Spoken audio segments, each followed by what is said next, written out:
Hi, enemies. Enemies no want to make I progress. You know, they were surprised. I just leave the United States. In no take way beside leave US. They're surprised as I use rank, enter inside a National Assembly, become House of Rep member. From there, I become principal officer. From principal officer, I become speaker. From speaker, I don't rise to chief of. Even when I end as speaker, they say my own don't go for politics. Now I don't rise to chief of staff. And but the let people won't use this PFIECP. Waiting with that fake ministry name. They won't use and pin me that my enemies. Well, this is waiting on Gagbaja Mila, the chief of staff of President Bola Ahmed Tinubu. They insinuate, as in they talk to people in own dialects, explaining what's in they happen for the political terrain right now concerning the accusation when they sum up on your head. But that's not even all. Wait. Did you mean to say that Atiku Abubakar betrayed Peter Obi sometime? And what was the nature of that betrayal? Wow. And this has happened and Peter Obi has been quiet about it. Is it true or is it just a political statement? Well, relax. We'll go dig into that matter. But not so happy news because we hear say several people the night they say they don't die for inside Taraba State. As it say another armed Fulani militia attack happened for Taraba State as they kill some people. In fact, first of all, yes, about 2-3 soldiers don't die. Then for a separate incident entirely. And then for the Taraba State incident, they don't kill some people for the village and burn a lot of houses for the village. Now, so people carry their loot. Also, then they run commot for their own safety. All of these and more issues, Nabi so bring common at this evening. Welcome to Updates with Precious, your daily updates on things that happen for inside the country, Nigeria. And my name is Precious, and you always with my belly to bring on an update of all the things that happen for our country. As it is our tradition, we'll always visit the newspapers or the dailies to see, take a sneak peek at some of those things making the headlines from those dailies, and then we'll come back and then we'll get our guests into the studio. I'll let you into this Sunday, so I have my Friday, Sunday tonic in the house, but that'll be after the break. Stay with us. We'll be right back.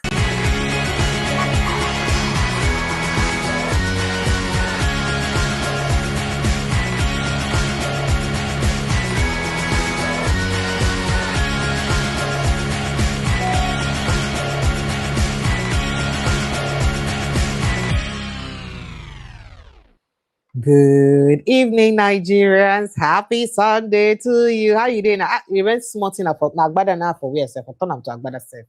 Make it be like say I be corrupt. Sorry, not corrupt politician, but some sort of politician will get money. Welcome to the show. Another beautiful day to bring on an update of all the things that happen for inside our country, Nigeria. It's always exciting to see you guys and to have you join us in the conversation around how to get our country better and how to move it forward. My name is Precious, and it's always a delight to be with you every evening to bring you updates of all the things in the news. So let's hit the papers directly on the news this evening. We could just get started. So right here. So let's visit the dailies and see what we have this evening in the news. All right. So first up, Vanguard, Daily Post. Let's start with Daily Post. So 6 feared dead as bandits sack 30 villages in Sokoto State. 30 villages in Sokoto State were sacked. This is sad, but let me just give you, a bit of briefing from that. So 6 persons have appeared killed with no fewer than 30 villages sacked when bandits stormed the Danchadi district of Budinga local government area of Sokoto State. Now, the incident displaced scores of residents, leading to the rustling of over 1,000 livestock. Now, the report of the attacks was signaled by the district head of Danchadi, Alhaji Lirwanu Mafaran Kuwarun Sarikin Musumi, and addressed to the chairman of Budinga local government area of the state. And then NNPCL reduces fuel price for second time in less than 2 weeks. 2027, any vote for APC is for terrorists to continue. Aisha Yusufu said so. And then Peter Obi compares Nigeria to Cape Verde, blames leadership for World Cup failure. Let's see. World Cup players with most knockouts phases. Let's forget about troops rescue more kidnapped persons in Borno State. And let's move on. Senator Ugushi Onawo dumps ADC over allegations or alleged internal crisis, endless legal battles. You don't know they get legal battles before. Okay, what's going on? Now, APC government running Nigeria with alarming recklessness, PDP. And the 2027 campaign must be issue-based, not personal attacks. Lamido to PDP candidates. A personal attack in the year. 2027, I foresee new VP. In my mind's eye, new vice presidential candidate. That means you don't already see Tinubu, your brother going to be. Now, it's we talk.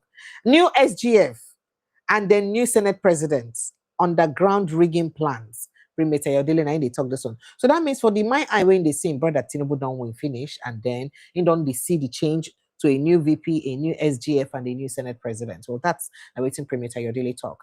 Tinubu must resign. Peter Obi exposes alleged grant corruption under APC government.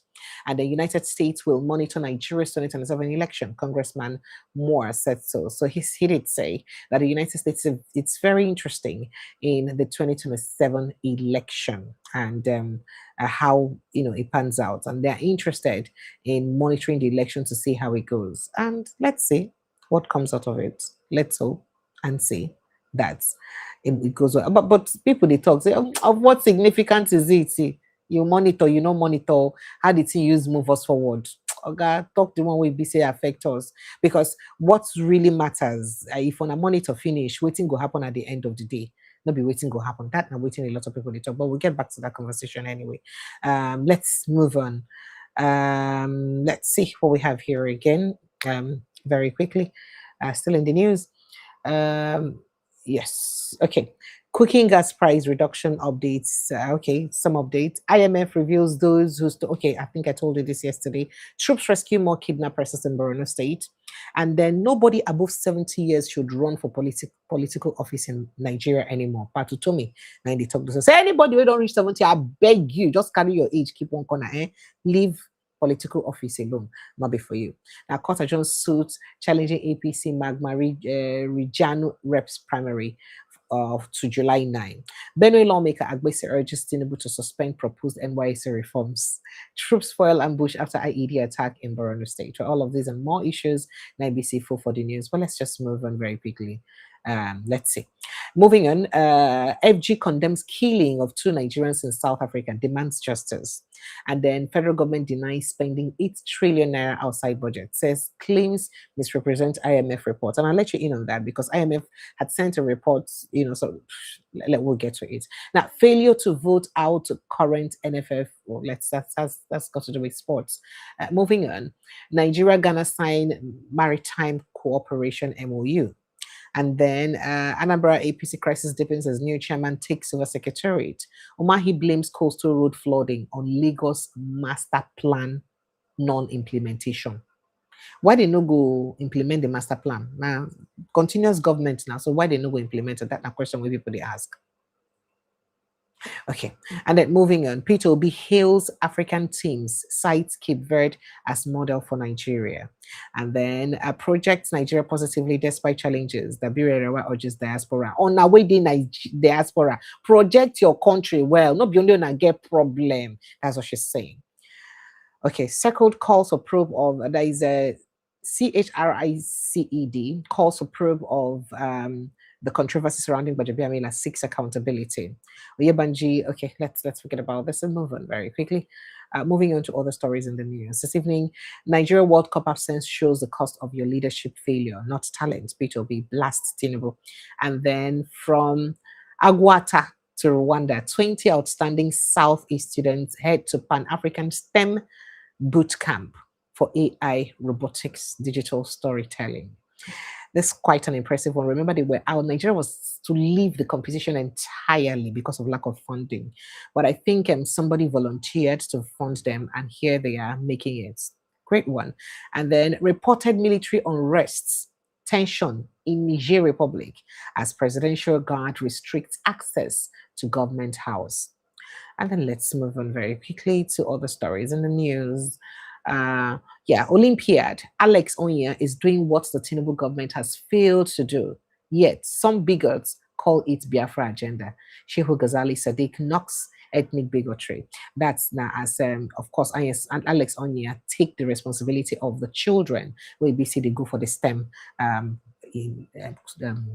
competition. So 20 outstanding students who emerged as finalists in the 2026 Aguata Best Students Challenges have departed Lagos, Nigeria, for Kigali, Rwanda, where they will participate in the 2026 Pan-African STEM Bootcamp, an international program designed to expose young Africans to robotics, artificial intelligence, that is AI, digital storytelling, and other emerging technologies. So the mayor of Agwata local government area, Chibweze Ofobuike, announced the development in a post shared on his X handle, today Sunday, describing the educational trip as a life-changing opportunity that would expose the students to global learning and international networking.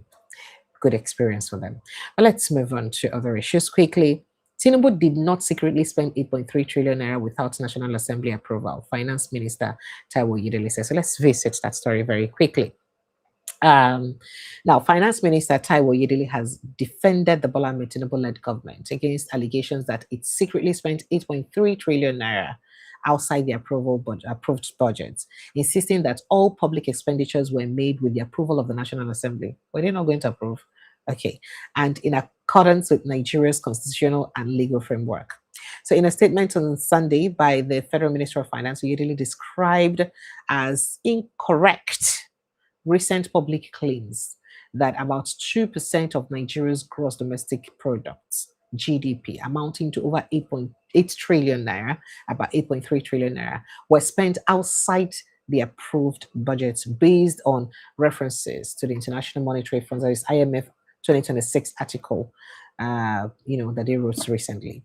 So the finance minister maintains that the federal government does not operate a shadow budget or spend public funds outside the constitutional statutory framework governing public finance. Now, he said expenditures are incurred through duly enacted appropriated acts, supplementary appropriation acts, and other statutory authorities approved by the National Assembly. Now, according to Yedele, and multi-year capital projects, statutory transfers, debt service obligations, security intervention, and other expenditures established by law should not be misconstrued as spending outside the budgets. He went on and on, and I'm coming. I'll get back to that story to tell you how we got to this place, right? Okay. Let's move on first, and we'll get back to that. Now, 3 Nigerian soldiers reportedly killed, several injured, in suspected IED, that is improvised explosive device explosion in Niger State. 3 of our soldiers were lost to that incident. Fulani terrorists killed 3, burn villages as hundreds flee their homes amid fresh attack in Taraba State. I'll give you a brief, breakdown on that. At least 3 people have reportedly been killed, and after suspected Fulani terrorists, not be me carry so the news carry launched a fresh attack on Womu community in Bikwema ward of Karim Lamido local government area of Taraba State, raising 3 villages and forcing hundreds of residents to flee. That is, they burn 3 villages. They don't say 3 houses, 3 villages. Now, according to reports, violence erupted on Thursday following a clash involving the attackers and local residents, leaving widespread destruction across several communities within the Guomo Bayan Dutse axis. Now, the affected villagers were identified as Bobo, Wayam, and Bakau, where homes and other properties were reportedly set ablaze during the attack, leaving many families homeless, and the rest of them don't take off, they run for their life. Now, while Southeast is sending children to STEM Olympiad, the Southwest is promoting Akara business. The North is sponsoring mass weddings. Sadiq Mahundi laments misplaced priorities. What is wrong with you, Sadiq? What a comparison. Okay, so social media commentator Sadiq Mahundi has lamented what he described as misplaced regional priorities in Nigeria, contrasting the Southeast investment in science education with what he said was the Southwest's promotion of informal business and the North's sponsoring of mass weddings. Hey, so if you remember earlier this week, Kano State government had said that they were in preparation to sponsor free mass wedding for XYZ amount of people, right? But that not be one max wedding go make you the whole of the north like that. Nah, but now this is not fair now. And they said while the Southeast is sending the kids to a mathematics competition at the International STEM Olympiad in Rome, the Southwest politicians, influencers, et al. Are insisting that frying akara and roasting corn is what the youth should strive towards, while the politicians in the north are sponsoring mass weddings and pilgrimages, especially the one that involves the terrorists too. Okay, now Peter Obi slams Tinubu over IMF reports revealing 8.83 trillion naira spent outside budget and then raises grand corruption alarm. Okay, so that's follow up to that conversation. So Peter Obi, a former Anambra State governor and the presidential candidate of the NDC, has slammed Bola Ahmed Tinubu's led government following an intentional monetary fund IMF, International Monetary Fund IMF report indicating that about 8.83 trillion naira in expenditure were undertaken in 2025 and was not reflected in the federal budget. Now, in a statement shared on his X account today, Sunday, Obi described the development as deeply troubling, alleging that it's pointed to what he called grand corruption under the Bola Ahmed Tinubu government. And that's exactly what the finance minister responded to in that response I read to you earlier. Just thought you should understand that. Moving on, United States will be paying close attention to Nigeria's 2027 election. US Congressman Riley Moore said so, but does it really matter if you do? But I'll show you that video where he said that. Since 2023, Nigeria has moved from one corruption scandal to another. Political analyst knocks Tinubu over fake agency fraudulent administration. Tinubu must resign over incompetence, daily corruption revelations. Peter Obi calls for Tinubu's resignation over multiple corruption scandals. Say you don't do for your watch. A lot of things just they happen. Waiting happen. Oga, calm down. We cannot be having all this problem under you now. Okay. All right. So let's see what we have here again very quickly in the news. Suspected child trafficker mocks father of missing Lagos toddler, sold for 1.5 million, claims boy is in Anambra in chilling audio. And this is so sad. This is really very sad. You traffic somebody's child, you mock the parents and say your boy in Anambra State, you sell him. Wow. Journalist alleges police arrest detention after accusing Yobe Microfinance Bank MD of having romantic affair with his wife. Yeah. Away. Okay, let's move on very quickly. Appeal Court adjourns IG graduation case till October as student alleges deputy registrar's threats. Delta police arrest 102 suspects in raid on brothels, drug dens in Asaba. And then Patutumi blasts Tinubu government over IMF's 8.8 trillion naira budget spending report, calls it fiscal rascality. Nasarawa Youth Senator Onawo resigns from ADC 5 months after dumping PDP. And then Kogi Joint Security Forces rescue 22 kidnapped victims, including 15 church worshippers held for months. And let's see what we have here. NMA demands release of renowned surgeon Martin Alaji after arrest in Enugu State. Now, that's the doctor I told you that gave a counter health report on Nnamdi Kanu. The report is different from what the DSS had reported, and then they arrested him. So Nigerian Medical Association is seeking for his release as fast as possible. And people are wondering, why should one be arrested for doing their due diligence? Must everything correspond to what you have? Can they not do the independent examination and get you their own results? Well, that's what people are saying.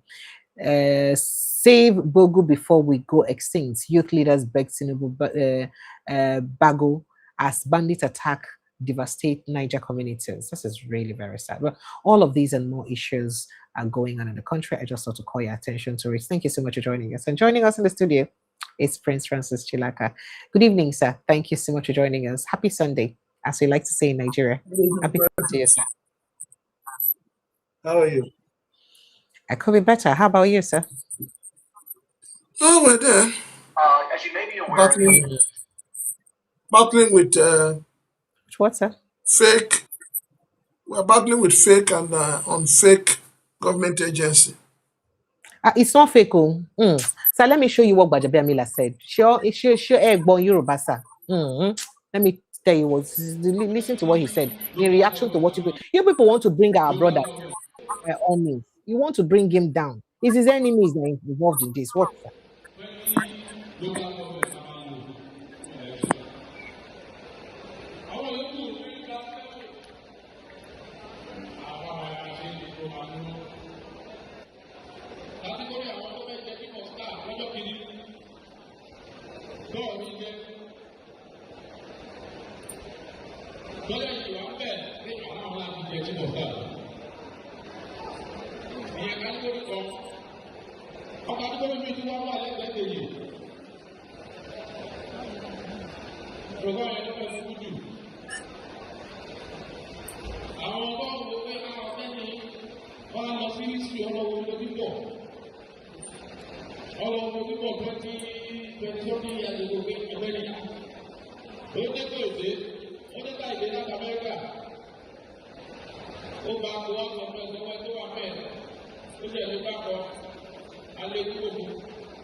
From there, below 3-4 years, what the principal officer, minority whip.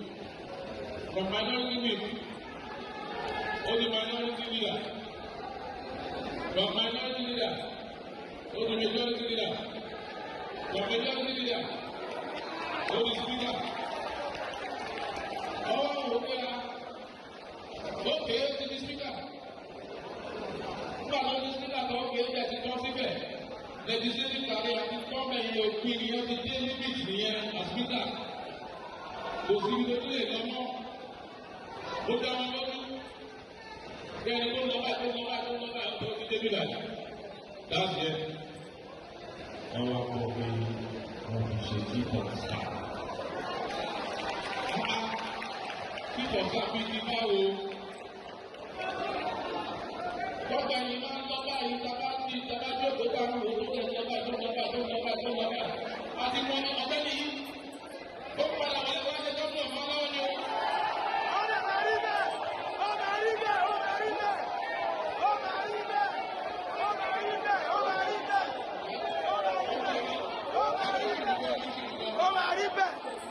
Nígbà lọ nìyẹn, máa kọ́ wà nìṣó. Ibẹ̀ là ń lọ, máa kọ́ wà nìṣó. Àlọ́ ọ̀nà ọ̀fẹ́ gbọ́dọ̀ ṣe ìlú. Àwọn akẹ́kọ̀ọ́ ṣe gómìnà.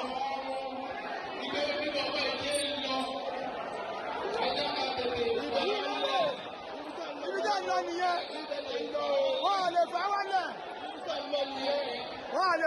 O, kò ṣeé fà wálẹ̀. Wọ́n ò tó bẹ̀.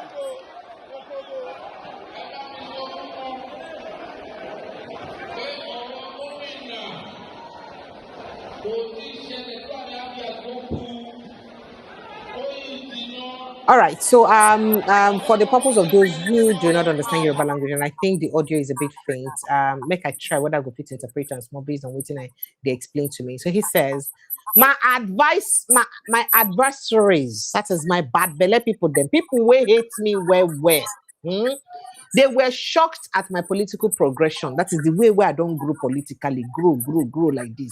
Now waiting they shock them. Now waiting make they go bring this issue. Come now. They talk this one for inside the event for Surulere, Lagos State, where they holding in honor. He said, they said, when did I return from America, Seth, that I have become a federal lawmaker?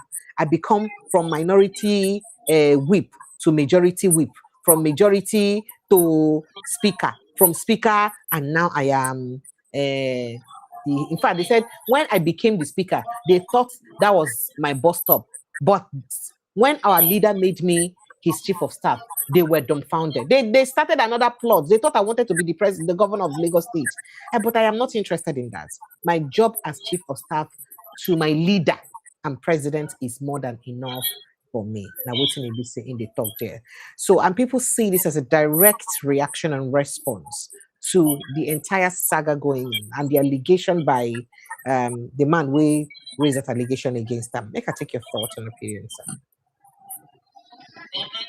Well, the thing with the Nigerian political class is that over the years, a lot of them who today are commissioners, ministers, local government chairmen, chief of staff, and whatever position they have occupied, most of them have criminal records in the US. So Nigeria Sir, seems to have you become say a criminal safe, records? yes, Nigeria seems to have become a Mm. safe haven for most of them, you know. Um, and then Nigerians, we like religion a lot. So every small thing we will take it up as religion. Somebody's always after somebody. Ew. There's always somebody after you for your progress. You have an exam, you don't read for your exam. You go into the exam hall, you see a question you don't understand. The next thing, somebody from your village is after you. But how come they don't come after you before the examination? You know, in 2007, I think the chief of staff has a lot of issues to answer to. He Are should tell you talking? Nigerians. He should tell Nigerians what transpired in the US in 2007 between him and the Supreme Court. He should tell Nigerians. Nigerians want to know. He should also tell Nigerians why he was debarred for about 36 months in the Is that the US. reason? Is that the reason why People's Gazette put up this headline that time?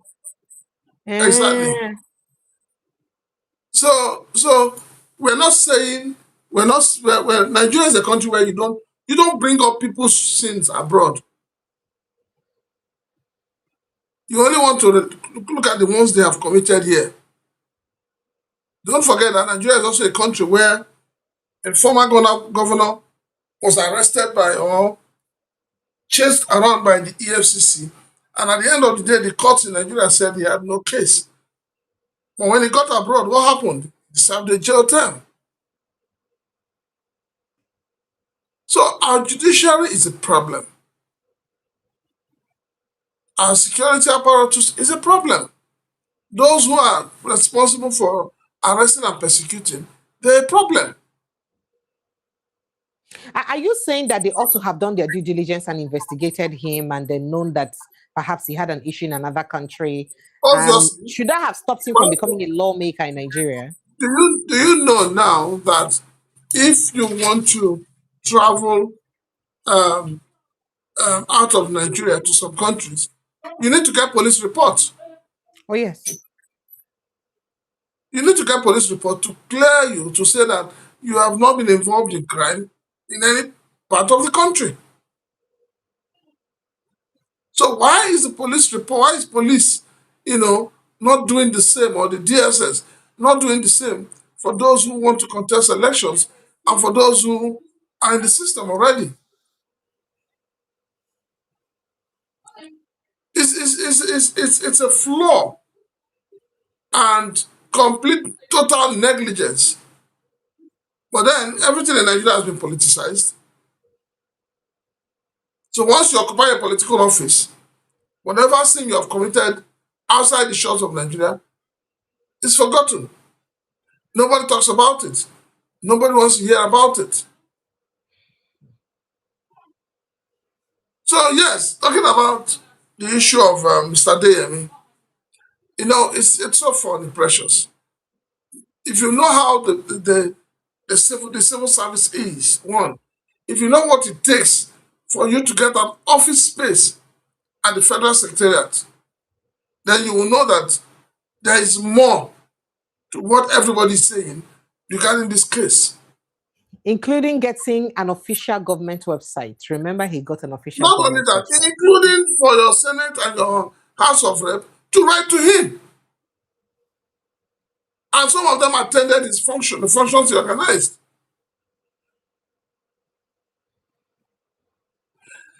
So the truth of the matter is that if it was a working country, if it was a country that was, like people would say, if it was in the same climb, President Amila would have stepped aside to allow for proper investigation. But Nigeria, it is rare for people to resign. It's also rare for people to step aside. The only Nigerian that has used that word step aside is former military president, is it IBB? So we must be able to have a system or institutionalized system that once you have a case on your neck, you should step aside and to allow for proper investigation. So I think that Mr. Miller, with all this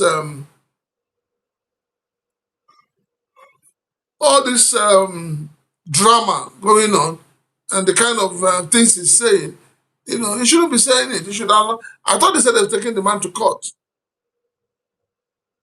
So he should allow the court to decide who is guilty or not. Mm. Yes, that's the ideal thing to do. But while we go to court and all of that, he should also step aside. Okay, so before we get let's jump right into it. Still, the issue of insecurity. Villages have been razed. 3 villages from the news we heard in Taraba State. Soldiers died as a result of IED explosion planted by terrorists or bandits, as it were, because now same people in IDMB. And this insecurity issue, it's not ending. And as I speak to you, the US don't come out their troop for Nigeria because for their mind, they feel they don't largely attend to matter we get to do with the killing of Christians for Nigeria.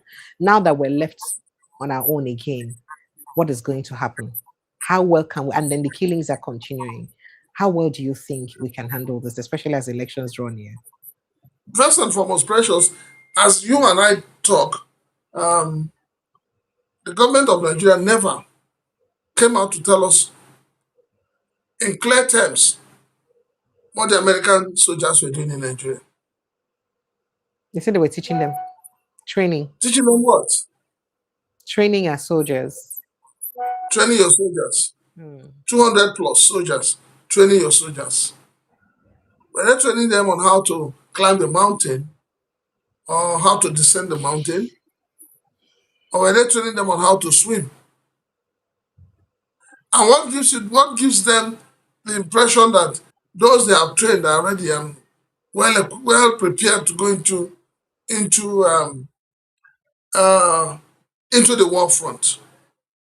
So ordinarily, we should have known, the government should have told Nigerians, okay, now that they're pulling out, while they were still here, don't forget, despite the fact they claim they have killed some leaders, especially the leaders that the Nigerian soldiers have also claimed to have killed, now that they have killed them and they have gone, the issue has not been abated. The issue now takes a new dimension. It's so sad. But this whole thing is so annoying. Because Nigerians today, wherever you are in Nigeria, Nigerians are living in fear. Not knowing where the next group will strike from.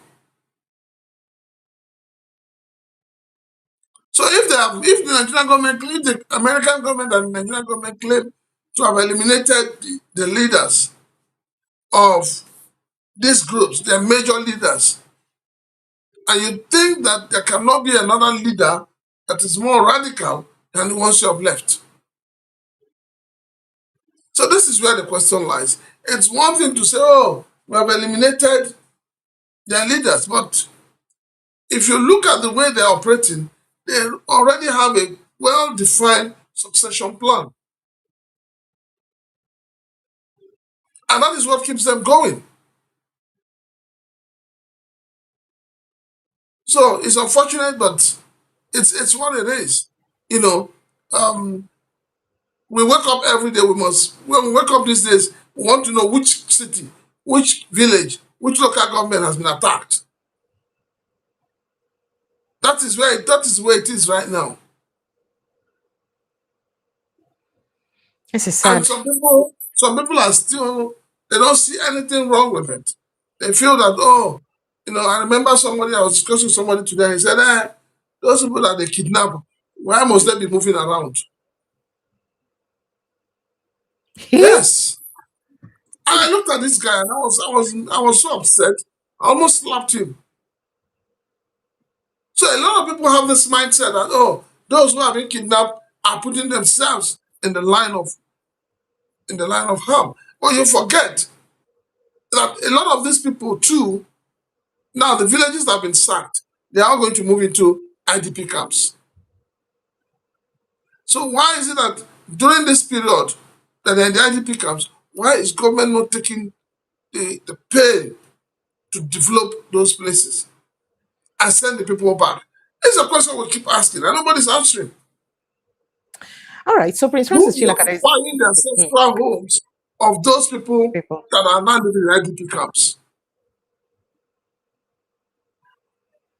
So I came across this this question I just saw, and it kind of, it's interesting. If you cannot even get a job with a criminal record abroad, how can you have a leadership position in another country with an existing criminal record? How possible is it?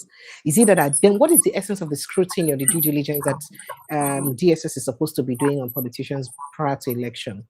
Or is it just in futility? It doesn't matter. It's just, I don't understand.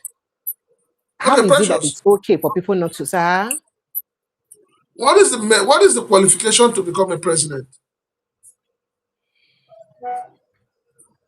Attempted school cert, attempted WAEC.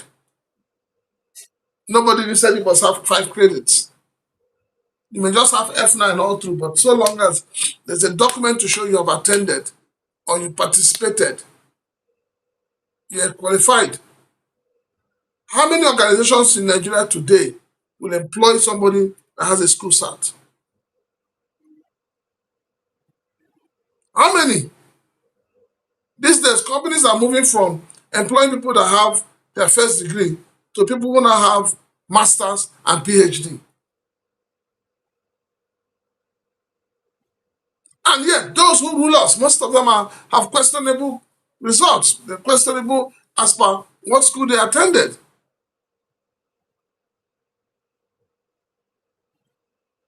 So this, you keep asking yourself, how do you find a solution? How will your children pass WAEC when the person that is meant to teach them in class, their teacher, never passed WAEC?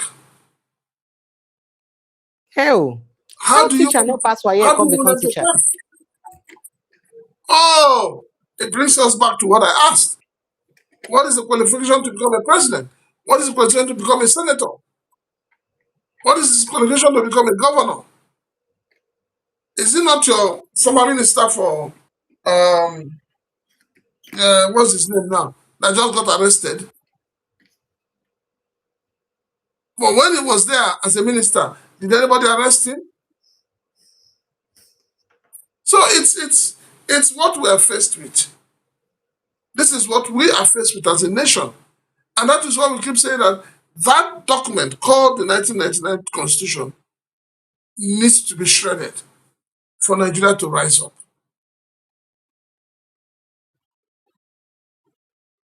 All right, so let's quickly move on to other issues very quickly. So second base, very quickly. So at the pass on the streets of social media, Jajelio, and I see video of billionaire Tony Lumelu they go buy corn. In fact, I see other video itself. They ask one corn woman how much they make in a month. She say like 2.something million. Now people can't say you don't they talk 2.something. When they tell you to pay tax now, pay more. But then people are not saying that. Is this Tony Lumelu's way of validating what our president's wife said? Let me just show you. Say before now, why you never show us videos when you go buy corn? I'm not saying you go to chop corn before now. So why you need the video yourself other times when you chop corn? Why not now where they talk about corn business? Now you show us the chop corn to show us that's good.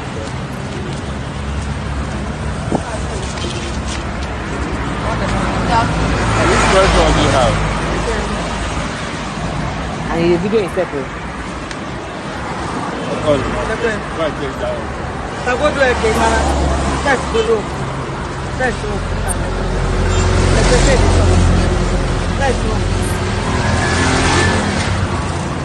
I just say make I show you, sir. No vex. No, Precious, Before I we go think for other whoever did places. that video And was then being economic. They were being economical with the truth. They should have shown us the faces of the persons selling the corn. They should have. I'm interested in the faces of the people selling the corn. they are human beings now, sir. What do we do with their faces? And there's a reason why I want to see their faces. Why? I know the face of people who stand under the sun selling corn. But if what I saw, the clothes I saw, that those people who were standing there were wearing, then it's unfortunate that psychophancy has become a way of life in this country. But is this the reason why a human being will not say that? Why Southeast they send people? It is psychophancy. That's Precious. It is psychophancy. You want to be good. You want to be recognized by government. So you must do everything to validate what government says. If somebody was making 2.5 million naira a month in selling corn, all the graduates in Nigeria would have been selling corn. So we keep validating rubbish in this country. Well, elections is coming up, like we always have it. When the elections is coming up, you see a lot of them. We'll still see some of them carrying pure water on their head. You're selling pure water on the road. Meanwhile, DSS and police, they're guarding you. Is that not scam? Is that not 419? I take nothing at DSS be that. No, not be DSS. Nah, Mopo. Nah, Mopo be that. Now, special bodyguard. Sorry, You want sir, to go and buy corn, they can all of a sudden, then they take camera, they video you. And you're telling Nigerians, because Nigerians are so daft and stupid. Okay, Yes, sir. we are daft, we are stupid. You want to tell me, Precious, that if somebody's making 2.5 million or 1.5 million every month on corn, you, Precious, saying you won't go and sell corn? Me, I don't roast plantain before. I see the roast plantain. In case you don't Did you forget make, I get did you plantain make, business. did you make 2.5 million a month? No, I did not. If I make, I will not stop. If I make 2.5 million for plantain business, I will not stop. I will continue to sell plantain. Roasted plantain. And if that fire burn you, not the person go tell you. Men that are meant to be educated and be able to reason rightly, but politics will make them reason from other sides of their body. Let me not be vulgar this night. Oh, Chim. All right, let's go on. So there was an interview on an interview with Shenwo Kimbaloye. But I don't know if he's heard it. There's on his private platform on mic. He interviewed. Let me quickly play this. And the man he made a very damning accusation on the pressing of Atiku Abubakar. First of all, he did assert that Atiku Abubakar betrayed Peter Obi in 2023. And some say this as a shock. Why some say, why are you surprised about this? And then he also made some accusation against the pressing of Atiku Abubakar. It can't be like, say, you don't reach time where you be saying, instead of people to face facts, now accusation and counter-accusation in the rain. And people are saying that, is this the kind of politics we're going to have in 2027? One of the greatest currencies in politics is loyalty. And if you can't reward loyalty, then there's a problem. Atiku didn't recognize that loyalty that Peter Obi gave to him. If you recall in 2023... So Atiku betrayed Peter Obi? He did. Atiku undermined, not only betrayed, he undermined Peter Obi. In fact, he took Peter Obi's influence over the supposed victory that, in fact, as far as I'm concerned, in 2019, they won the election. That influence that the Peter Obi, his combination with Peter Obi brought to that ticket, he took it for granted. And, of course, when in 2022, the PDP had its primaries and all of that, Peter Obi delayed, before the primaries, Peter Obi delayed in purchasing expression of interest form. If you recall, he even attended the official declaration of Atiku Abubakar. He did. And came out and praised him and said, that he's a wonderful man, he's a unifier and all of that.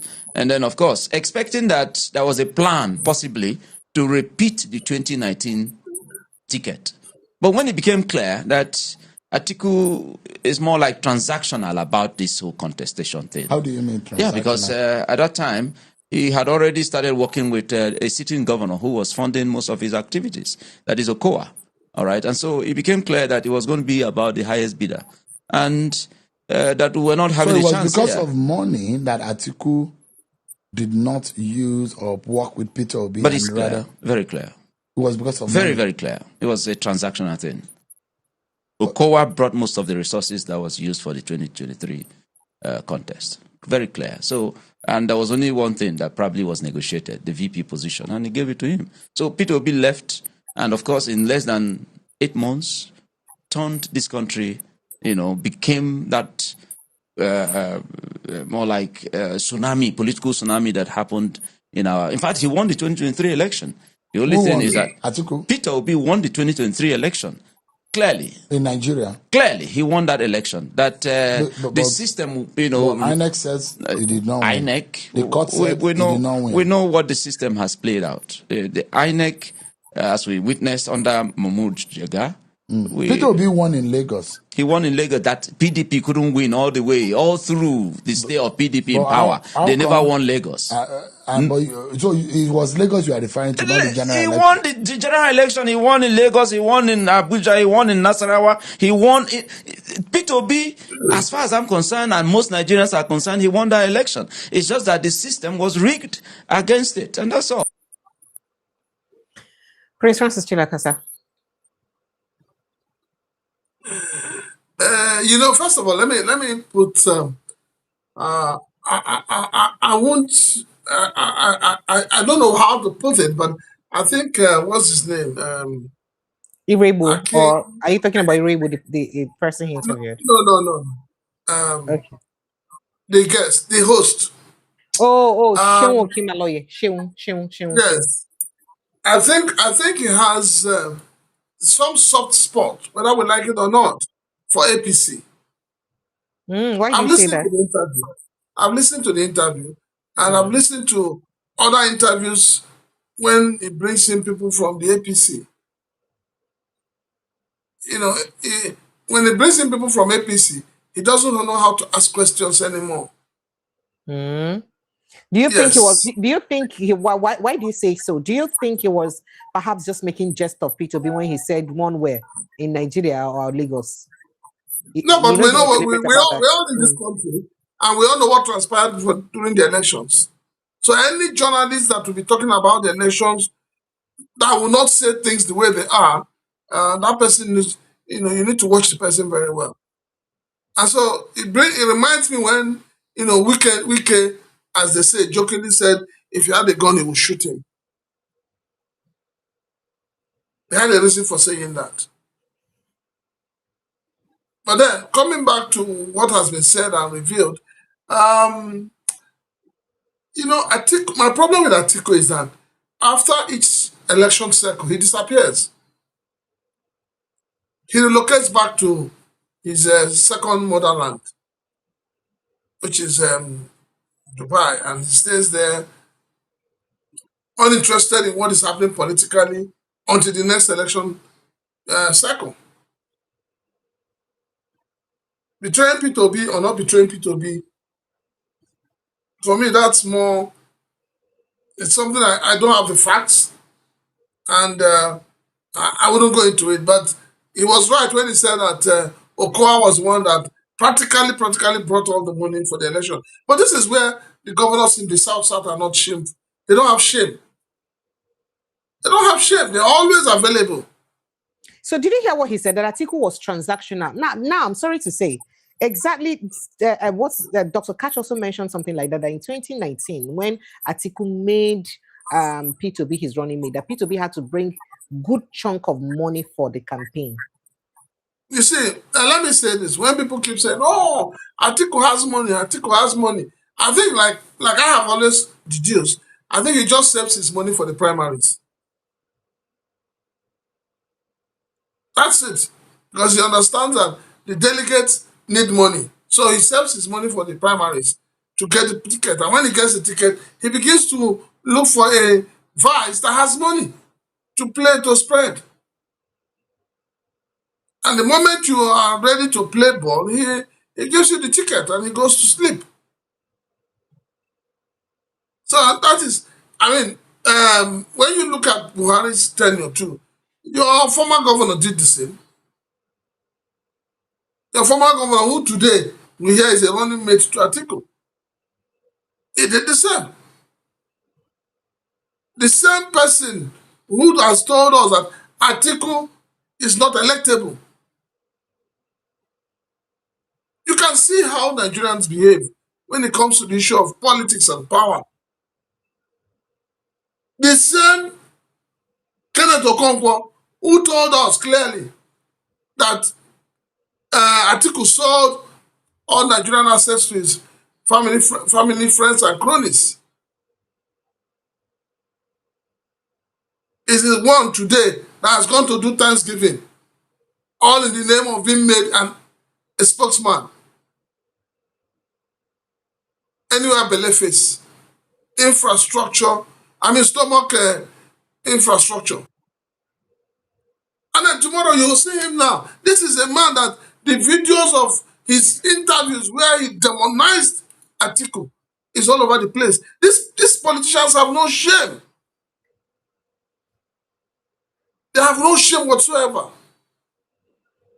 It's all about themselves, all about what they want to get. And then somebody will tell me, oh, Peter Obi should work with this man the second time. That's why I say people who say that thing, they have mental problems. They need to go and see a psychiatrist. So do you believe what he said, that Peter Obi was actually looking forward to working with Atiku in 2023, but Atiku chose Okowa over him because of whatever money Okowa had to present? Well, Irobu is a PDP man. He's one of the party faithful. So he has information that is not available to some of us. It could be right, it could be wrong. I will not say anything other than that. Okay, I'm just very quickly. People have stated that Tony Lumelu's video is an old video, so sincere apologies if I portrayed it as a new one. It wasn't meant to misinform people. When was the video taken? Oh, they said he's always been buying corns, and it's an old video. So okay, I've always been doing video buying corn. He's always been doing videos buying corn. So we heard. So okay, but it's okay, no problem. Okay, Tony, I better go. I don't the fly akara. Reach my side. He's always been doing videos buying corn. So I just had to quickly acknowledge that and also state it so that we know that the intention is not to misinform people at all, please. All right, so let's move forward to other issues very quickly. So very quickly, let's move to your brother Orji's Okalo. Now, this is what he had to say. Let me tell you people the good news. The good news is that we are not going back. We are moving forward. That is the good news this afternoon. The good news is that we are going to win election comfortably. President Tinubu has no competition. He has no rival. The opposition is a tatters, absolutely tatters. Only. I'm a political scientist and I know what I'm talking about. I'm not a politician. I'm an entrepreneur. I can tell you, I have checked it inside my room. I have checked it inside my sitting room. I have checked it inside library. I have not seen any challenge. Maybe if Orji's Okalo is running in ACC, I could have been a challenge to President Tinubu. But today there's no challenge because you don't need to use only Southeast or somewhere else to challenge for President of Nigeria. It's not possible. It's not possible. Let us not throw away our vote. Let our vote be valid. I'm saying it. Let nobody deceive us. We need to be a united Nigeria to be able to get a united Igbo president or president of Igbo extraction. If we're not united with the others, you cannot hook up. I'm a student of this country. I know this country so deeply, more than some of our leaders. I know this country so well that people deceive you, people tell you all kinds of stories, people tell you it's just like this. First of all, you need 24 states to be a president. 24 states to be president of Federal Republic of Nigeria.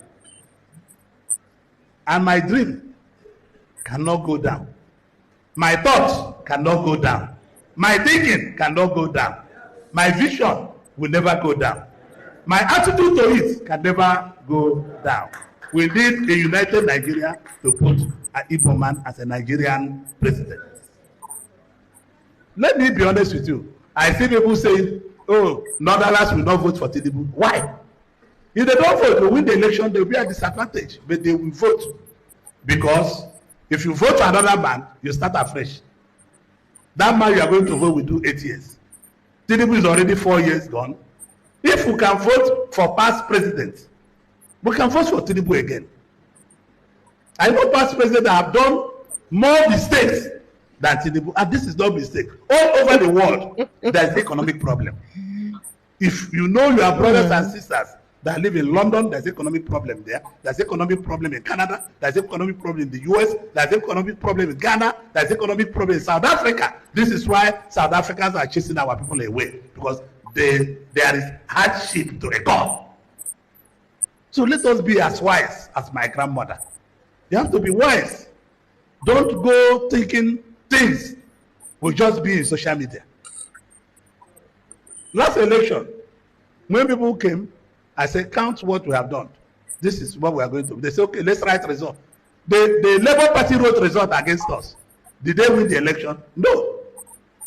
I can show it. I say I have it from security agencies. But that did not make them to win the election. Some of people here were panicking, telling me, look at what I said. No.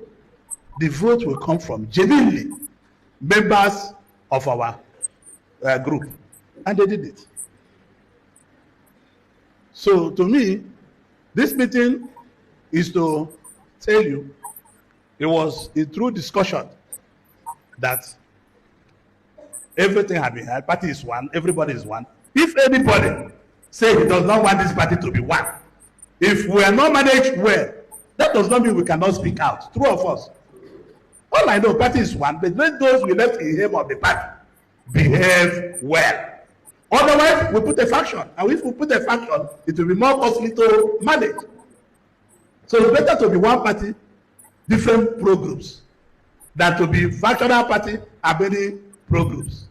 So let us be one party as we are trying to be, as we are looking to be. People must manage you people. They must manage well at the ward. They must manage well at the local government. They must manage well at the state. So Abia can, may, or shall not have factions. But if it's managed well, we create a faction. That is the truth. I say it openly. I've said this to the president. Let people manage the party well. If parties don't manage well, we create a faction. And the election is coming. And when we create a faction, it will only make us to lose more seats we could have recovered easily. So please, some local government chairmen that are here, go and manage Let well. me end it here. So what chairman while I wait for your reaction, sir.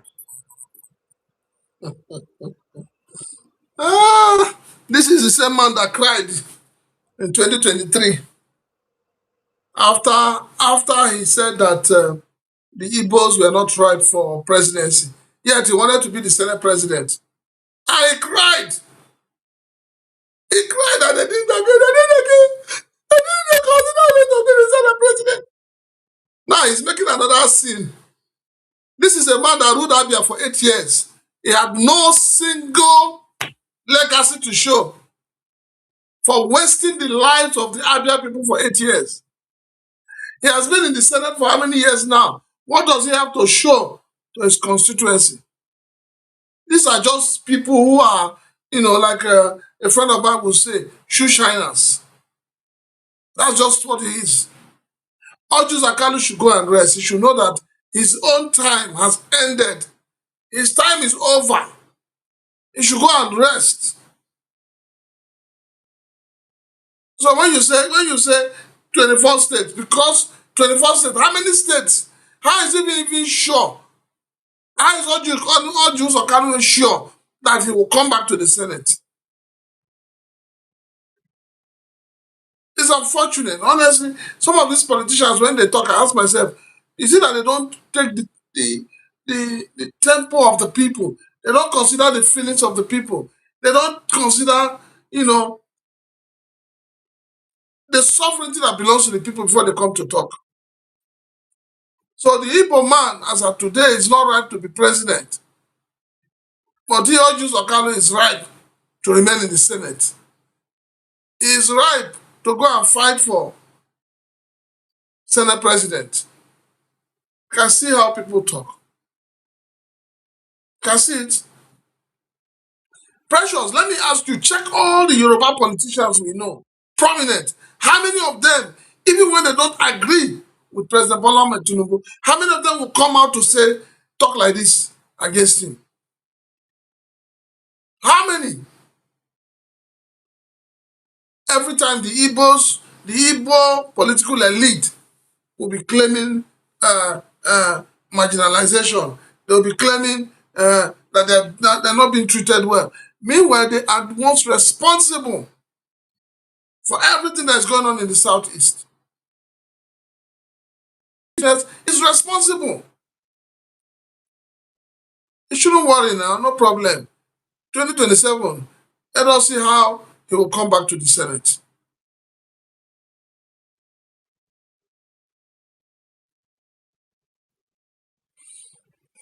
Okay, so by the way, I wish I could say something, but let me reserve my comments. I don't know if you noticed that Peter Obi has been trying to campaign that for people to register their PVC recently. He's been trying to talk to people on the need to register PVC and the need to use to vote right, as it were. And people kind of look and say, among most of the presidential candidates, it can't be like saying only I'm serious enough to demand for this kind of accountability from the people. Even they tell them the danger of voting the wrong people in and the good thing, what they would experience or what they would benefit if they vote the right candidates. What do you make of this? People are just saying that, is this a new face of camera? First of all, let me play you a couple of videos from him. Take a listen. I just got back from Waro West That's it, yeah. area of Abuja, where I've gone to witness registration of new voters. And I use that to appeal to all Nigerians that are qualified to vote and are not registered to please go and register and be part of the next election. All right, so he did speak quite extensively about that. And then there's also this video about something he said. Remain with your classmates, because I can tell you, in the next Nigeria, you will not be a leader unless you've attended a school, unless people know your classmates, unless you have good certificates. We want to change it. So people will say, I want to base center, and they will say, yes, he was in class with this person, this person, this person. And he will be celebrated. And you will bring your certificate. Nobody will doubt it. Because you want to but waiting can bring this issue of classmates now for inside this matter now. That now waiting people they talk. The other time you don't tell INEC, you don't tell INEC, make INEC make sure say then publish everybody results. Say good for transparency. Now you don't talk about remaining with classmates. What exactly is he trying to say? Peter Obi has this. If you notice that in 2023, of all the candidates, Peter Obi was the one asking Nigerian youths, the younger generation of Nigerians, to go and get their PVCs. So it hasn't changed. That is his style. Peter Obi believes in the sovereignty of the people. Precious, I tell you, do you know that what happened in South Africa, where they came out to protest, where they are asking other nationals to leave?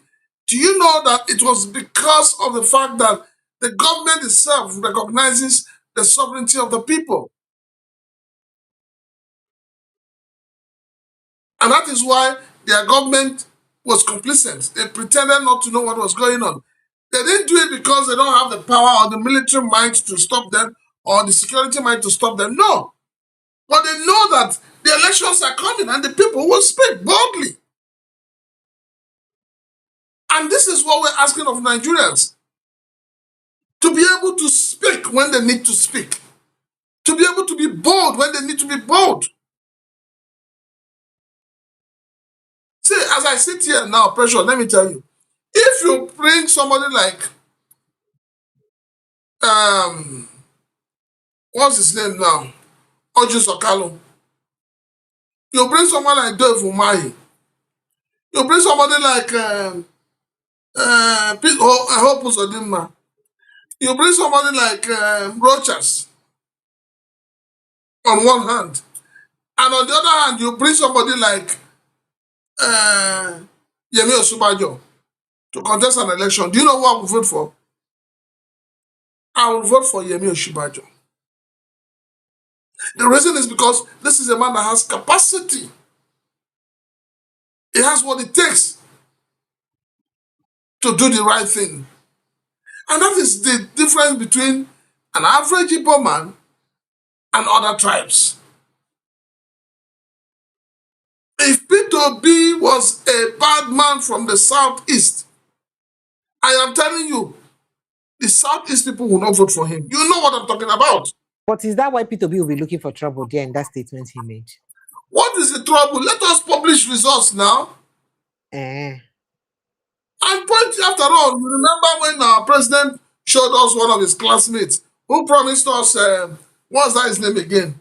I had the name now. The white man who promised us tractors for farming. We have not seen the our friend tractors. from Belarus. Good. Good.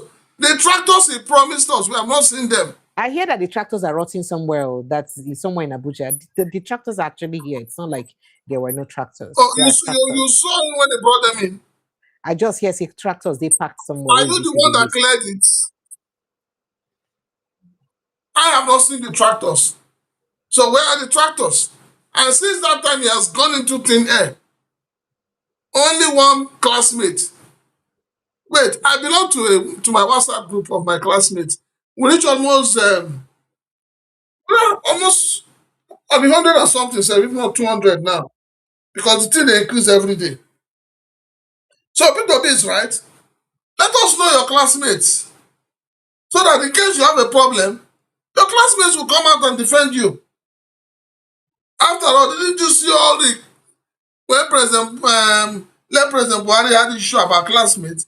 He assembled them and took pictures with them. We need to move forward in this country. Hey, that is it now. Hey, look at it. That's my secondary school. We're 100 and something there. So there's nothing wrong with it. I get my secondary school WhatsApp to here, and I get my university to own them to here too. Them plenty, I get them. Some of them, and they know me. But that is not why Peter Obi should be doing what he's doing now. Peter Obi no look for trouble. Peter Obi just said what is normal. Is what is the trouble he's looking for there. What is the trouble he's looking for? Because that's what people are insinuating. All right, let them insinuate. He has done what he wants. He has said what he wants to say. So let the people go home and think over it. All right, so let's move on to what the chairman of EFCC said recently while he was talking about the activities of Yahoo boys in Nigeria. Take a listen. Not also about those people you call Yahoo. And I tell you, about the rape is probably more than what you can imagine. Sometimes last year, I had a distress call at about 1 a.m. from one of the states in the south, from a judge at 1 a.m. What was the problem? She had just been scammed of the money she had been putting together for 6 years to send, I won't use he or she, to send the child to school in the UK. The Lord told me that money has been saved for 6 years. What happened, my Lord? She just woke up now, and in fact, it was the alert that woke her up. She received debit notes. At such an hour of the day. Was it that the bank was at work, or what was going on? Before she knew it, she had been scammed of about 7.2 million naira. So she put the district call account to me. Said, I need to do something, Chairman, do something. Incidentally, it was a state where they got an order against the FCC from investigating certain crimes or state for finance, or whatever. So I said, my Lord, I have an injunction not to investigate financial crimes in that state. He said, no, this is an exception. You must investigate this one and this one. You understand the point I'm trying to put out? When you become a direct victim, eventually we rose up to the task. Before 6 p.m. the following day, we recover the entire money for her. I'm very sure if an application comes before that, my Lord, to stop the FCC from carrying out its mandate, she will refuse it because she has become a victim. So it's important for us to understand the depth of these problems. Are you talking? So, no vex. So, well, I had to raise this conversation because how is it possible that we have Yahoo boys scam a judge, and of course they were caught, but somebody opened a fake agency, snapped pictures, even had a courtesy call to pay the courtesy visit to this same EFCC chairman, and we could not sense it that it was a Yahoo agency. If you ask me, now who I go ask him? Sorry, The thing when they for Nigeria, it don't pass everybody. sorry. Nigeria has become a laughing stock in the international community. Let's be honest with ourselves. Nigeria has become a laughing stock.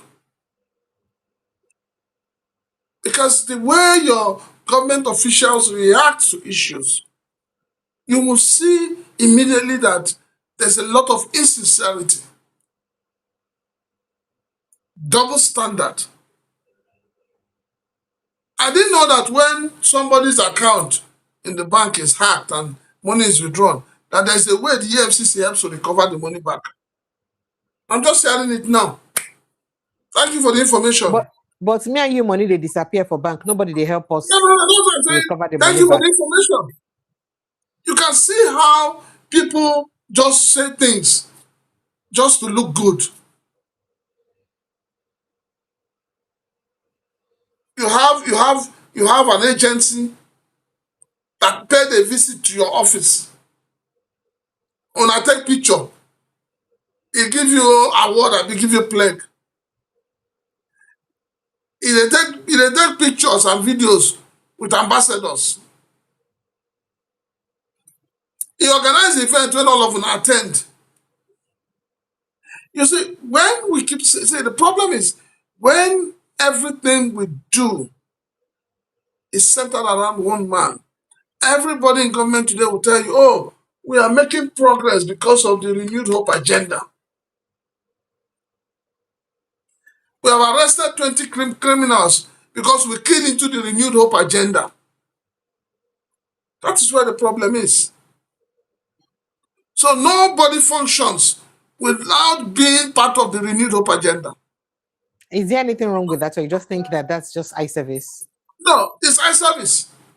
Because when they fail, do they remember renewed hope agenda? Why is it that it's only when they succeed on something that they remember, oh, Mr. President had renewed hope agenda?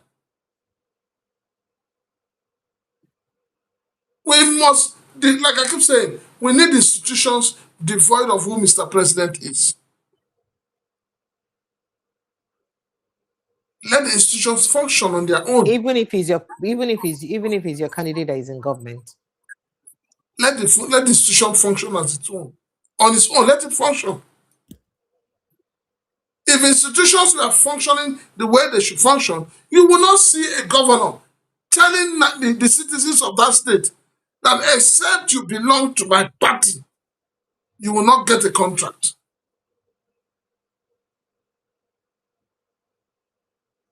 So you're intimidating your citizens because they have decided to belong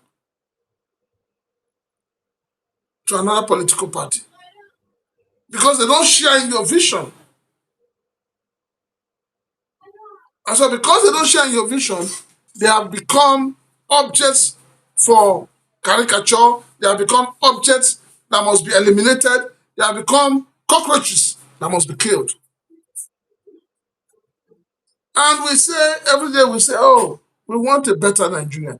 We want a new Nigeria. How can you have a new Nigeria that is so divided, starting from the head to the bottom?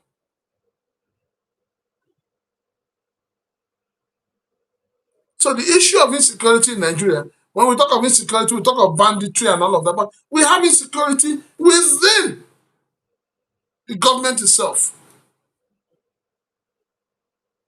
within those who work for the government. There's insecurity.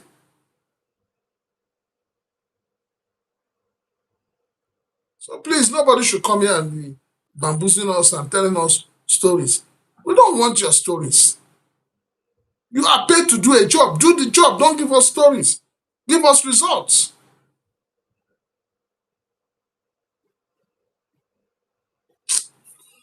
Second base, madam. Sorry, sir.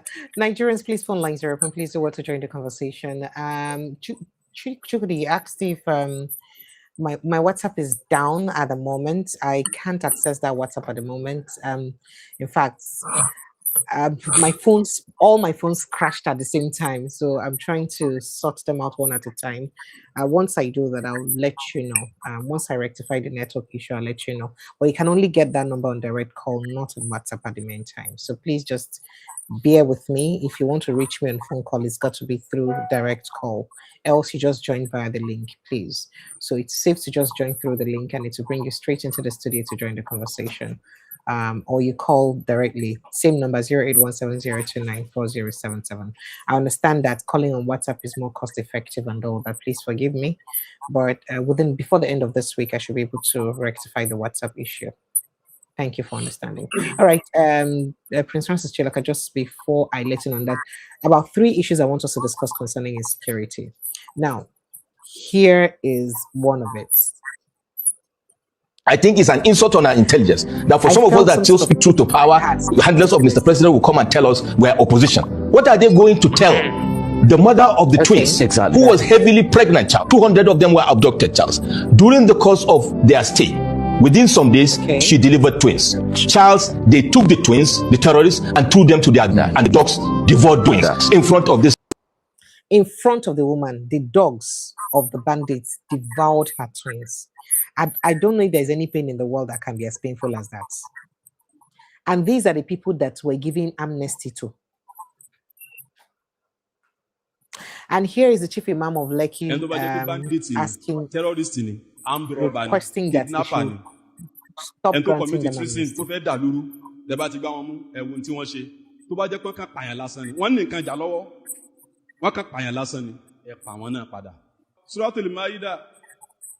Ayah 33.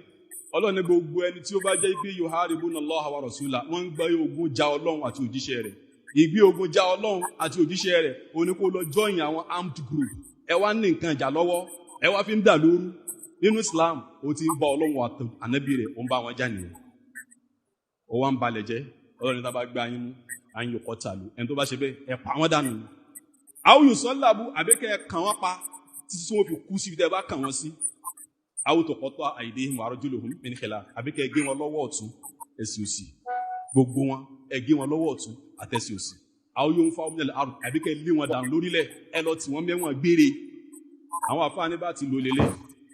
Ẹni tó bá jẹ́ pé bandit ni, terrorist ni, armed robber ni, kidnapper ni. Ẹni tó commit treason tó fẹ́ dà lóru, tẹ́ bá ti gbá wọn mú ẹ̀wọ̀n tí wọ́n ṣe. Tó bá jẹ́ pé kàn pààyàn lásán ni. Wọ́n ní nǹkan ìjà lọ́wọ́. What is he trying to say? Let me be sure of that.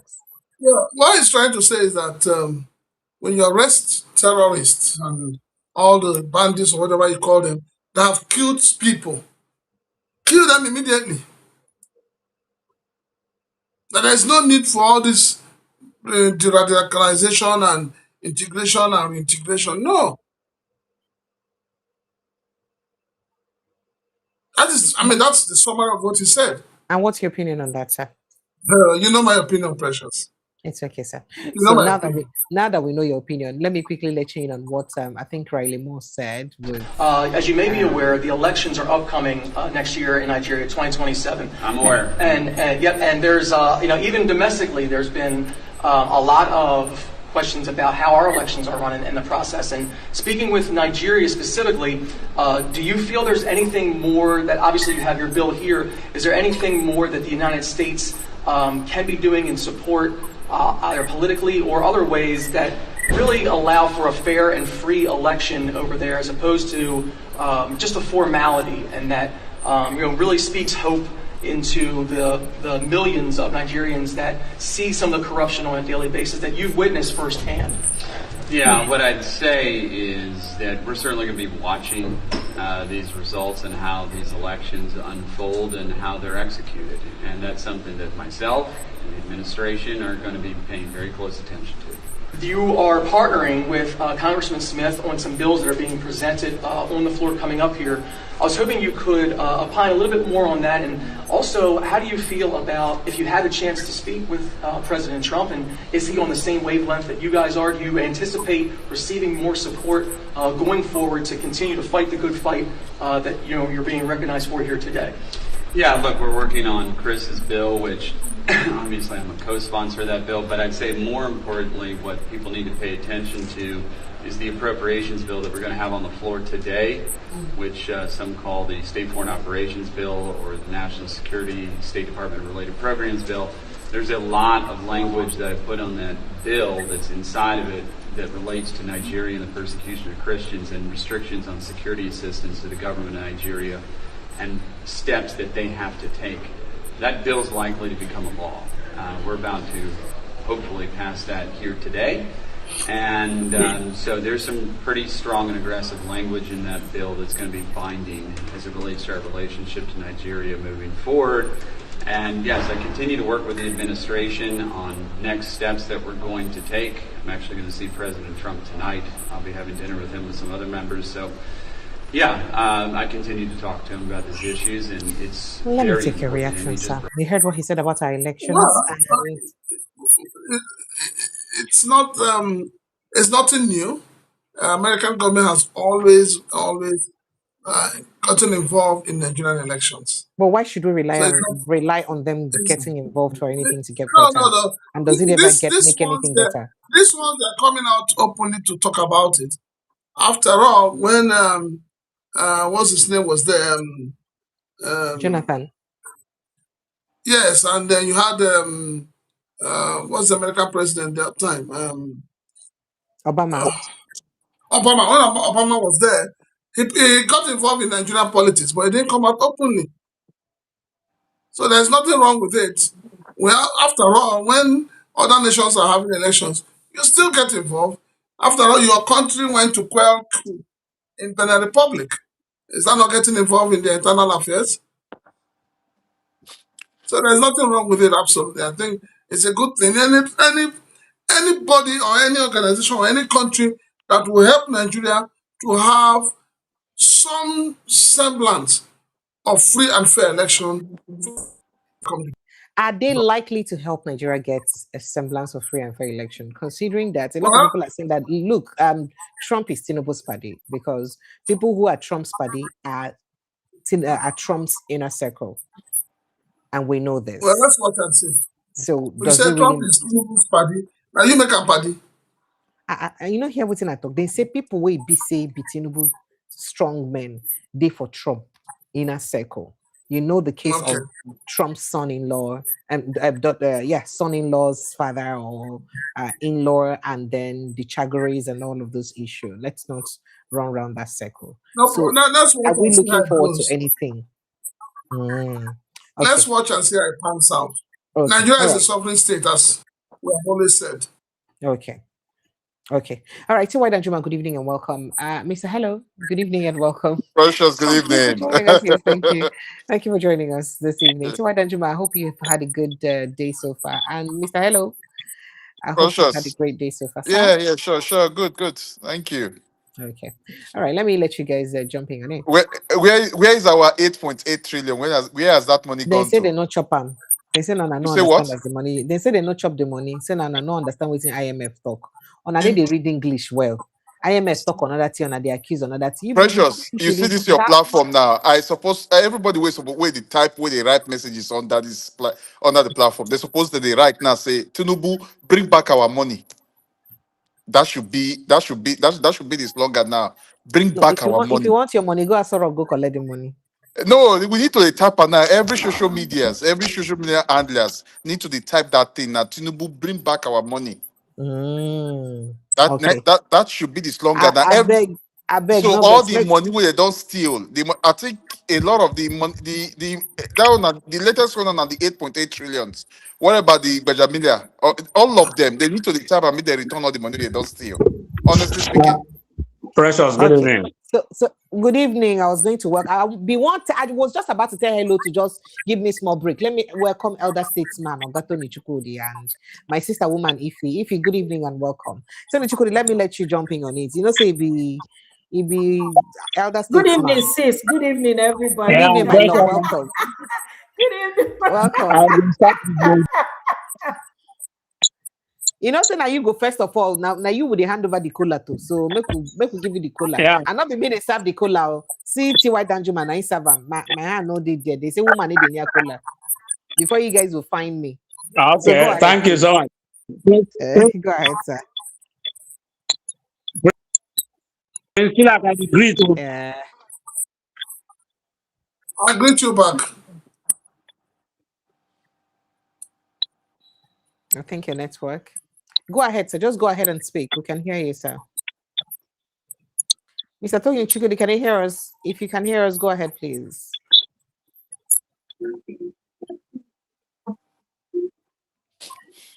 Okay, I don't understand what's going on. Well, if we can have Tony Chukudi, let me let you jump in quickly while we wait for him to rejoin us. I think it's his network. Is it about our money or is it about? I just joined. Good evening, everybody. You don't know what's going to happen. You know, you just go back. Go No. Sis, hold on. I know that they stole our money. I know that. Whatever. Okay, Priscilla. Something that you are doing, I don't like. You always come on very late, and there is something I don't want to talk about the Nigerian issue because it's so annoying. I just want to get my sleep. So you just called to yab me. It's okay, sir. Go ahead, sir.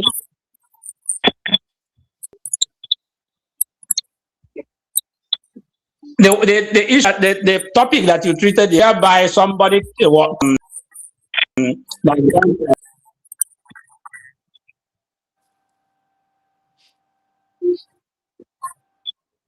Oh, you see, your village people know how you talk that in way you want to talk. Oh.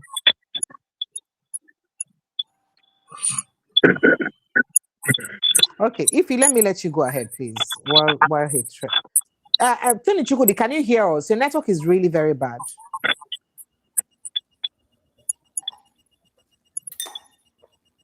If you go ahead, please. Let's not keep waiting. Okay. Good evening, everybody. I just have a question.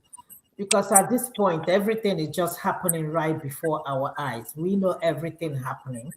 And it seems that the presidency, they don't even give a heck about anybody, okay? You're not gonna do anything. That's what I can understand they're telling us. My question is to our guest, my brother, where do we go from here? How are we gonna rescue this country? Because the way this country called Nigeria is going, I mean, in due time, we might not have a country called Nigeria anymore. It might not be in existence. It seems like if Tinubu takes over the second, because honestly, I believe he's going to read the second tenor, unless, again, like I said, and I will say it again, unless there is a foreign intervention or unless, natural cause, do something. But where do we go? I mean, I'm just tired of hearing everything happening in Nigeria. What can we do to rescue Nigeria? Because for now, honestly, I don't think anybody's going to take away power from Tinubu as of now. I'm sorry to say this. I know, in as much as I would like Obi to win the next election, but with what is going on the ground, that's not going to happen. All right, Nigeria can be rescued by Nigerians. When the Nigerians are ready to rescue Nigeria, they know what to do. They will rescue Nigeria. But as it is, Nigerians are not ready because some people are still enjoying the largesse of this administration. Some people have different filling stations where they buy their petrol. Some people have a different market where they go to buy their foodstuffs. Some people are buying gas at 1,005 per kg, while some people who wear a different cap, they buy it at 600 naira. So until everybody begins to buy at that 1.5 and buy petrol at 1,002, 1,003. And, we all begin to pay for electricity at the same cost. Then we will understand what it means to want to take our country back. But as long as, there are designated filling stations for a particular set of Nigerians who go there, they buy petrol for 600 naira per liter, some say buy for 400 naira per liter, then the poor people buy for 1,002, 1,004. Until the poor people and the rich people who have a different filling station come together, this country cannot be saved. All right. Tony Chukwudi, you're back again. Can you hear us now? Yeah, I was hearing you guys before, so but we could not hear you. Your network was bad, so we could not even hear anything you were saying. Yeah. So just go jump in on it very quickly. Let's see. Go ahead, sir. So, Prince, do I agree? We greet you back. Everyone. Precious, you see, look at I don't know what to say because it's just annoying. Hear me?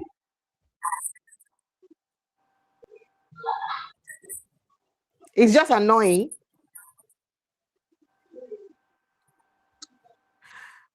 The whole thing that's happening in Nigeria, to be honest, when you look at the issue of, I don't know why we always bring the topic of Ojo Carlo. Why don't you run for president and see whether he can win a local government to start with? Why don't you campaign?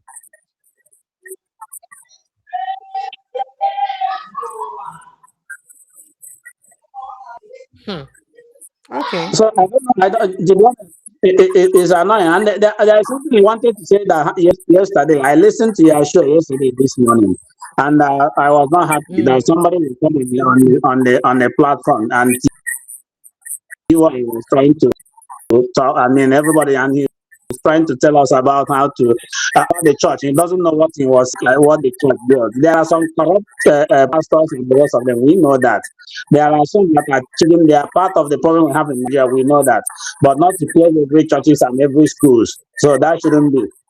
So, and please, pressure. I will beg you do some personally start early so that people like us wake up by 4 o'clock or to start our day. I think you should start. I think you should start by asking me how I have been and what has been happening to me. Why I've been starting late. I heard what you said. Yes, I heard what you said. You have some. No, it's not even just that. A lot of people have issues they are going through that they may not just tell you. That I struggle and manage to come on air every day does not mean that I should bring my problem to the world every day when I do that. It's just a commitment that I have to make. This platform does not feed me, remember? But I'll try my best, sir. Thank you, Precious. Thank you, sir. Thank you. So sorry about that. I promise. It's okay. Somebody, thank you. Can I say something? No, I don't have listen. What did you say, Tony Chukwudi, sir? What did you say? Mr. Tony Chukwudi, you said something? Okay. All right, let me let you. I said it's okay. I normally listen. I understand. If I don't. I understand. Thank you. Thank you so much, sir. Somebody put out a statement on your platform now and said, Precious, beware of Ife. And let me respond because I'm tired of this BS, okay? And let me tell you, whoever your name is, let me see if I can, so that I can address you personally. And I'm using this platform to address you personally. You know why? No. Is something going on? No, hold on, Precious. I'm not gonna be a slave. And let me use that word to you. Okay? I will not be a slave. You are waiting for a white man to come and rescue you in your country. You heard what our guest said. It's only Nigerians that will rescue themselves. You are waiting for somebody honored to come and rescue you in Nigeria. Keep waiting, he will come. Okay? Keep waiting, he will come.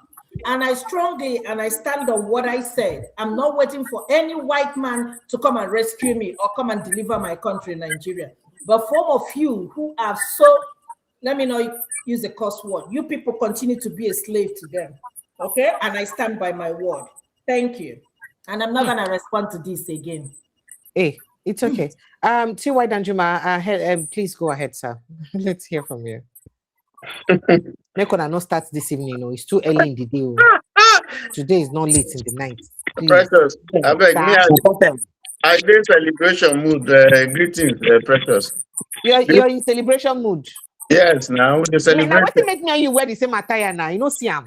We are celebrating now. And the same spirit. We can celebrate our classmates from Belarus. Sorry. Waiting. Yes. So, Prince Chilaka, greetings, Joe. How you doing? I greet you, my brother. Well done. I did. Okay, I see you there like Dele. Greetings to Ifi. Tony Chukudi, is this still there? MC, I greet. Let me greet you, pass. Yeah, did I keep flagship there? I don't know. No, it's Tony Chukudi, yes. Yes. Flagship. Please, if you're not speaking, kindly help us put your phone on mute until you're speaking, please, so that we don't have the whole back. You know, there is this attempt to sweep this Baja gate under the carpet. You already don't go under the carpet. People waiting at their enemy and they cause the problem. What are you talking about? No, I can't go under the carpet. You can see people. You're not saying our enemies they cause the problem. You can see them speak now. The another speaker from the presidency don't talk. Apart from Onanuga. And then you can. Dari spoke, yes. Yes. So you can see all of them. They are coming out. You can see the other one. We try to defend the doctor. We try to with the APC. We try to with the. He played it yesterday. We come under Anyagolu's show, and he wanted to defend the indefensible. You see how difficult it is. That he even offended Anyagolu. They always did very calm. So it's sad because apart from this incident, what happened? You also have had the same person where they accused. I mean, not the DGO, the chief of staff. There are too many allegations of corruption, of bribery against him. Apart from the one where we hear from the US, the case when he gets, before he came down here. You remember in 2021, there was a petroleum industry bribery bill that he was allegedly involved in. That one, they sweep that one under the carpet. Then there was a leaked 3 billion naira COVID-19 relief fund. That one wasn't explained what happened. It was fingered. And then I cannot talk about this thing about Obasa and the involvement of Desmond Elliott and all those problems where the president they angry with him. So there's been quite a lot of problems when you don't get. These are the ones that we know, and I think that it grace now it stay there. He must have a very powerful connection where they keep him there. Because listening to him when he was trying to address this video that he had with Elliott, he was saying how this almost cost him his job. Because like I said, they've had it to hear. But they are thinking him. But this one, there's no way they go sweep under the carpet. And all this one they say police is investigating, DSS, no. Those ones there should be, just like Atiku have said, just like any other people have said, this you can't investigate yourself. No. You have to have an independent body. Yes, they can manipulate the independent body, but at least if you give a semblance, the optic will be different from you investigating yourself. What result are you going to come out with? You are investigating yourself. You are the one that is being accused. You are the one that is investigating yourself. What results do you expect? So it's not acceptable. Let an independent, because this is too much. This thing, it has made us a laughing stock. Besides, this is a smear on the presidency. We want to find out what if we have a governor that is indolent with his staff, the governor of the central bank, so we know what to do. We want to know the budget office, whether or not human beings will get there being an animal. We want to know. want to know Senate, who they there. You know, we want to know the kind of people where they there. Whether true as we they see, now people who can't even read figures. We want to know. House of Rep, we want to know the people where they there. The committee, the screening, want to know, because this thing embrace everybody. The SGF, the budget office, the head of service. We want to know how this man, this so-called crook, infiltrated all those places and beat them. That is, we are now assuming that what the government is saying is true. How did he do this? How did he get this thing inside the budget? How did he get the initial take-up grant? But that one is even apart. The people who then kill, the person who then kill, how many they don't kill before? The person who die, waiting killer. The person who they attempt to kill. What do we know about that? There's so many things you need to unpack in this thing. And then this thing where somebody go get office. I mean, somebody they will give a bribe of 400 million so that he will get office. We know that's not merit. We know that with this government, we are not talking about merit. But where you get the money, But why, Danjuma, are you forgetting that we are not asking one of the most critical questions concerning this conversation? The man mentioned an intervention fund of a kick-off fund of 27 billion naira, 27.3 something billion naira. Yes. That is to say that money was already disbursed. Yes. Or why are we not asking questions? Was it disbursed? Was he appropriated before disbursement? How was he expended? Nobody. So I don't hear this thing for Arise channels, different platforms. Nobody don't ask the question around the 27 point something billion where demand raise. Where he said and demand 48% from. Nobody don't ask that question. No, they won't. Not asking questions around it. Those are the things that we're talking about, especially when ministries are crying that they are not being funded. Then this one will be fake. They get that kind of money. And by the way, remember that this same ministry was also captured in Buhari's budget too. Yes. Whether it's 2024. Yes.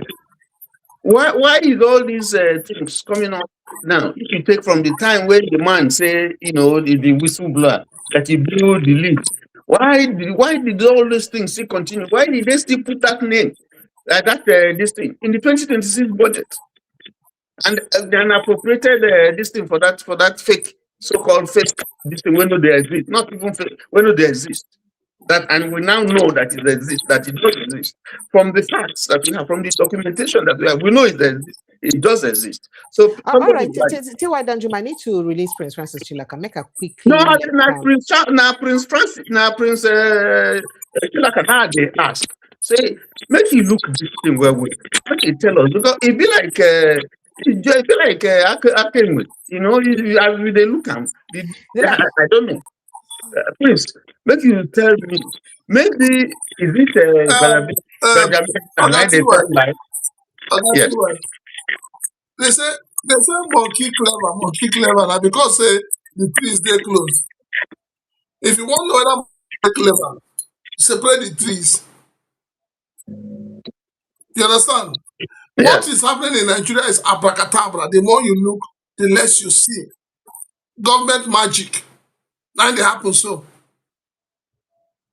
And because Nigeria is a country where accountability is a word that people don't want to hear, you cannot get to the end of this thing. Nigeria is a country where people don't resign, where people don't step aside to be investigated. You saw when we're talking about the issue of the the INEC chairman with his social media handle.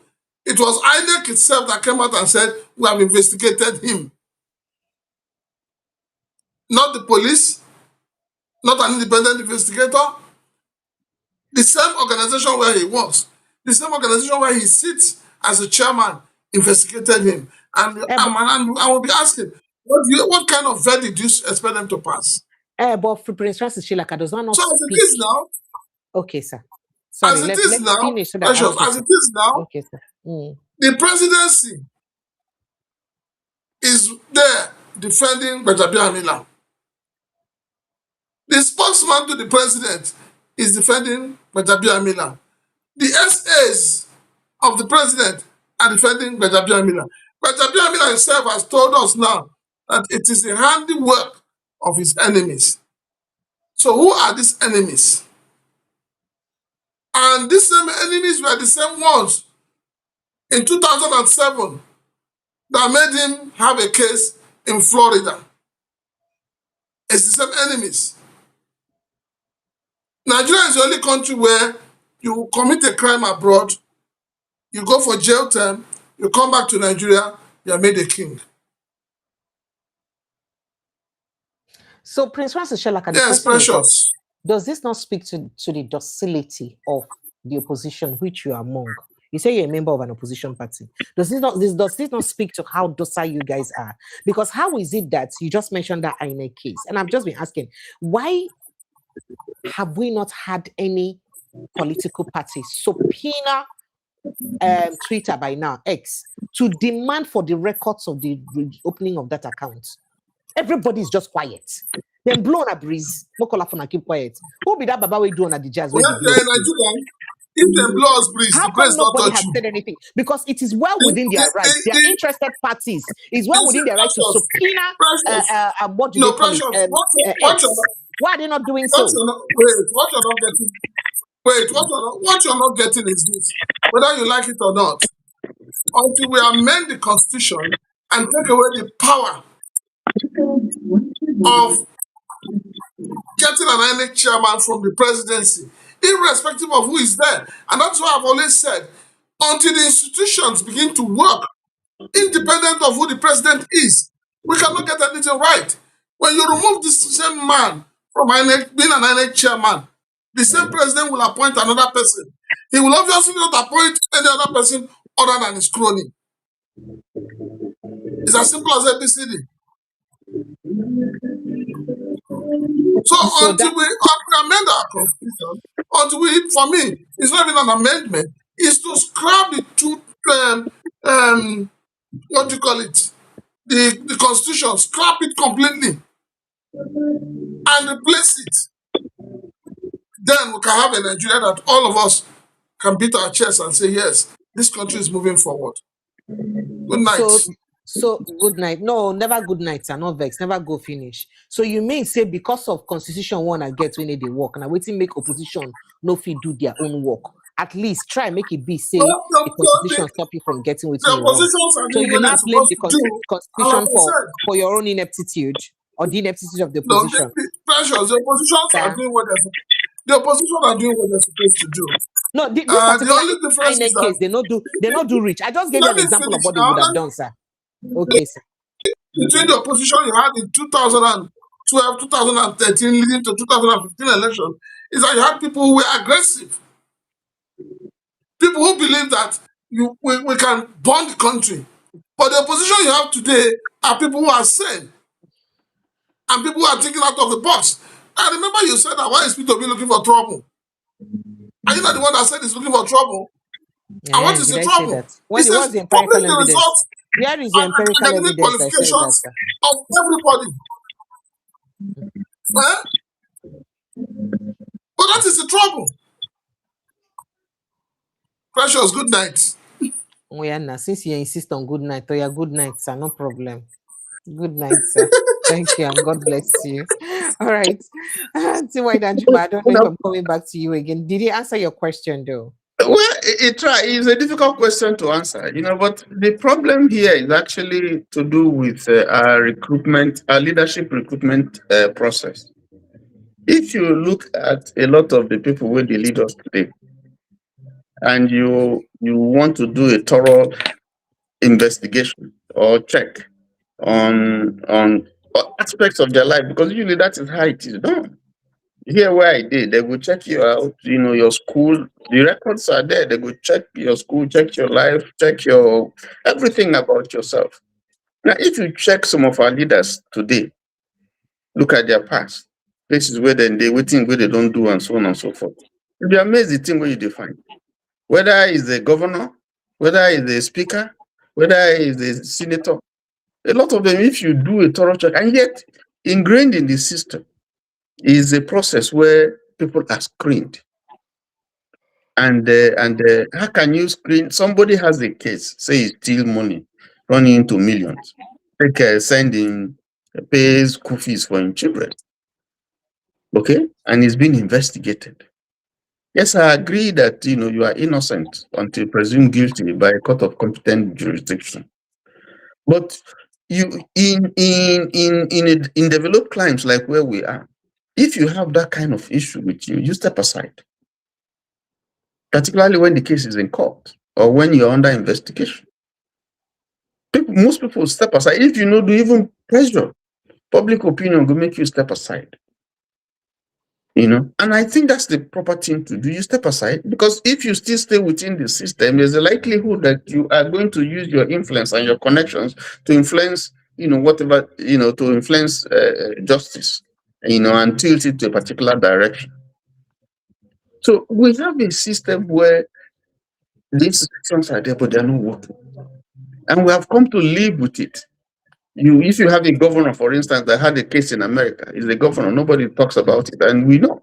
We have a senator who had a problem in America, and then he runs away and he comes here, and then he becomes a senator. We have so many of them. You have somebody who is a speaker. He has issues. You have somebody who is the president. He has issues. You don't. Yes, you can say, even here, my president has issues and so on and so forth. But you will see that the system did what it could do, whatever it could do, to bring him to question, take him to court. It can. It won't be done here. That you take the system will summon the president to go to court. He was there to defend himself. At the end of the day, he went through the process, and of course, the people voted him. They say yes, this is what we want. No problem with that. So, but the process, we don't go through the process here. So all the processes, all the institutions that we have, why do we have them? They can't do their job. Why not just remove them and just say, come, bow and go? You have ex-convicts in the Senate, people who stole your money. They still come, no shame, to come and represent you. You can't have it here now. You steal people's money. You still come to represent them, or you want to come and represent them. Yeah? That's why you can have, people in my state, a former governor, is accused to have stolen so much money. His case is in court, and he wants to run as a Senate. Which party going? No party here will approve that kind of a thing for you to say, okay, you go. It's not done. So the whole thing is just total fusion, just state of nature from top to bottom. And the problem is that if you have someone who is saying, we want to dismantle the system, want to fight, those people will fight you because they use all the means possible, available to fight you, because they know that if you come up, they are going to be in trouble. They either have to be in jail or they will leave the country. So they won't want it. They will do everything possible to make sure that you don't get there. If they have to kill, they'll kill. I mean, they've been killing people before. And that's a tragedy. That's the complete state of nature. So, the question I'm asking is, somebody was telling me I should go to Ned Media and that Peter Obi responded. See, that's his response on Twitter is not response. You don't do one thing. They talk and say you cannot do one thing over and over again and expect different results. It's not possible. You've been doing that, tweeting alone. It doesn't make sense, I'm sorry to say, with all due respect. Do beyond that.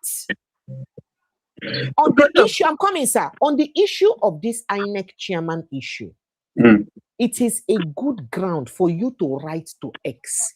Demand all the back details of that, the creation of that Twitter handle. You can subpoena them for crying out loud. Because you're an interested party. You have jurisdiction to do that. You're a stakeholder. Why are they not doing that? Let them do and finish, come out, make INEC say, because INEC say they do the independent research, I'll be okay. You to do your own through the Twitter people. They make you know which person we could choose. And they're just quiet because you just complain. If you just complain, and they don't know that to be 2 minutes, people. When I just complain 2 minutes after that tweet is over, and you're telling me he's done enough. No. I'm sorry. No. The tweet that Peter Obi tweets is not enough. And I insist it's not enough. No. Precious, No, please. You guys Precious, stop supporting. I know you're supporting The him. and all opposition, that. they're Please not stop doing. that. They're not You're doing not enough encouraging him. to put No. pressure. Precious, Please. you have a point that you are making, but this is not a fight for Obi alone. The fight, he could jolly well go back to England and go and enjoy his life. This is not a fight. Let's I not. am not saying it's his fight alone, but he's the one that is a stakeholder. I Precious saying you cannot subpoena what do they call it? X. I'm coming, sir. X, for instance. Opposition in general, they're if I not do doing that, enough. they will ask me my interest in it. I don't belong to a political party. I am not a candidate for the election. INEC chairman will not be that. I don't know whether you understand. But if somebody like that does it, and this is an international company for crying out loud, you're telling me to not make it be say he right, make it be say no get ground. Why are you making excuses now? What will it cost to be? Now see the way Arabam be small. Precious. Small Nash, they shake Precious. small Nash, small Nash, I didn't Precious. say. Let me just I will end. send you some links. They don't start work. Let me just. I want me to finish. I want me to reach my turn. You get some questions when I want to throw to you, whether you don't see them. Things don't they happen. That's the only thing I will say for now. I'll forward you some links. Let me just end by saying, this country is a very, very funny country. We have an issue, a hangover, a 2023 hangover of glitch. Nobody's talking about it. What caused the glitch? There's no explanation. Why was there a glitch? The opposition don't ask till now. Has the opposition made it a case? When are they talk now? I go say na me. Has the opposition made it a case and insists that the preliminary investigation and reports about that glitch must be made public first? Have they? No. Which telling me that what exactly do you want me to do? Which opposition will make a case? Not the only person who will make a case. Now, person who will say he's cheated. That's the only person. That's the way Nigeria is. So why is that person not making a case? Huh? Why is the person feeling cheated not making a case? There are so many reasons for that. But the point I'm trying to make is that you people know best now. Make we leave them if you want Nigeria to change, it's not just one man's struggle. That's what I'm saying. It's not just one man's problem. The man can do whatever he can do. I mean, he doesn't have all the resources in the world. He doesn't command the institutions. This is a fight that everybody has to fight because it's easier when there's pressure on the system from the entire country than one person just coming out to say, they'll just say, we know what he's going to do. He's not going to do anything. We'll go to court. But when the pressure is built up by the society itself and sustained, that's when you make more impact. That's when you make more impact. So let's not be pointing accusations on just one person, because if Nigeria is good today, it's good for everybody. But there's something basically wrong about us that we just talk about this. And like you said, 2 minutes or 3 minutes, this thing, and then everybody, forget it. And then you go ahead, they throw you some other thing, you begin to talk, you talk, and then you go ahead and so on. So you can't build a country like that. It's impossible. Precious. And the other reason is because our interests are varied. If I didn't feel that I won the 2023 election, why do I want to fight? That's what is happening. But if you're looking at the bigger picture, that no, yes, I didn't win, but I know that the injustice was done and we want to fight it because tomorrow it can be me. Nobody's looking at it from that perspective. These are some of the issues. I yield. Before I reach my thought, Precious, I just want to ask you this question. Have you guys come across the news? I don't know whether it's true or not, concerning the judges that made the current administration that approved his winning, that said he won. Have you guys come across the lead judge? The lead judge, I've heard about that, but it's not confirmed, so that's why I've not. Okay, what about the second one? Because there are two of them. What about the second one? I've heard about the lead judge, the issue of blindness. What about the other one? They said the other one. I don't hear those ones. It's also not confirmed. So if you know me, you know that any news that is not confirmed. Okay. I wash my hands like Pontius Pilate. Precious, good evening. Let me come in to make my submission. Welcome, with regards to that, those rumors about TY, good evening, everyone. I've been patiently waiting now. Precious doesn't acknowledge my presence and she no one bring me in. maybe I do the talk But let me hashtag bring thing. you come the house now. Yeah, If I you don't don't bring me, you, but I I for sit down. I backyard sit now. down. See the look. Yesterday I stayed so sleep on the catch me. Today I don't sit down. I Keep don't one think you're come now. being fair on me, sir. I don't think you're being fair on me. People were I'm talking, very very and the fair on you, conversation Precious. was no, that's not fair now. Precious, You know the that you thing have with your me be time, and say, I don't the disturb thing you be now. say, I know they like to interject. I don't come on. No, I don't. I was not brought. I was not made to debate that way. No problem. My own way of debating is I listen. You have to listen, and then we all contribute objectively and responsibly. But coming and talking and interjecting is not my stuff, so I don't do it right from time. You know me, I don't do that. So I patiently wait. What I want to confirm to you is that those stories are all rumors. There is no judge that is blind or anything. It's just pure rumor, nothing of such. But I It's just just told people. you. I just told you that same Yeah, thing now. that's That what that's I'm why I refuse just. to carry I'm it just now. confirming it to you that it's just Facebook rumors, nothing of such. It's not true. It's not true. So I want to come back to the subject matter for the day. Now, you know, all along, I've been telling you that unless Nigerians take back their country, the docility there, the way people are so docile, we so passive, we're not holding anybody to ransom. We are not holding the leaders by the jugular. Because I see the religious and tribal setting in Nigeria has made that virtually impossible. And until circumstances and situations push us to the wall, until it comes to a situation whereby we'll be virtually on the road to Kigali or to Somalia, Nigerians won't do anything. Because if you look at a collection of activities, events, all that has happened, all the fraudulent practices, all the nefarious activities that has happened even within this present administration, I'm not talking about Buhari's administration now, Nigerians did nothing. And I said so that we're not going to do anything. And people keep accusing me, oh, you are so pessimistic. I know Nigerians. We aren't going to do anything. Because before we set on the train, tribe and religion will come in. So who's going to bear the cat? No one. And it's not going to happen.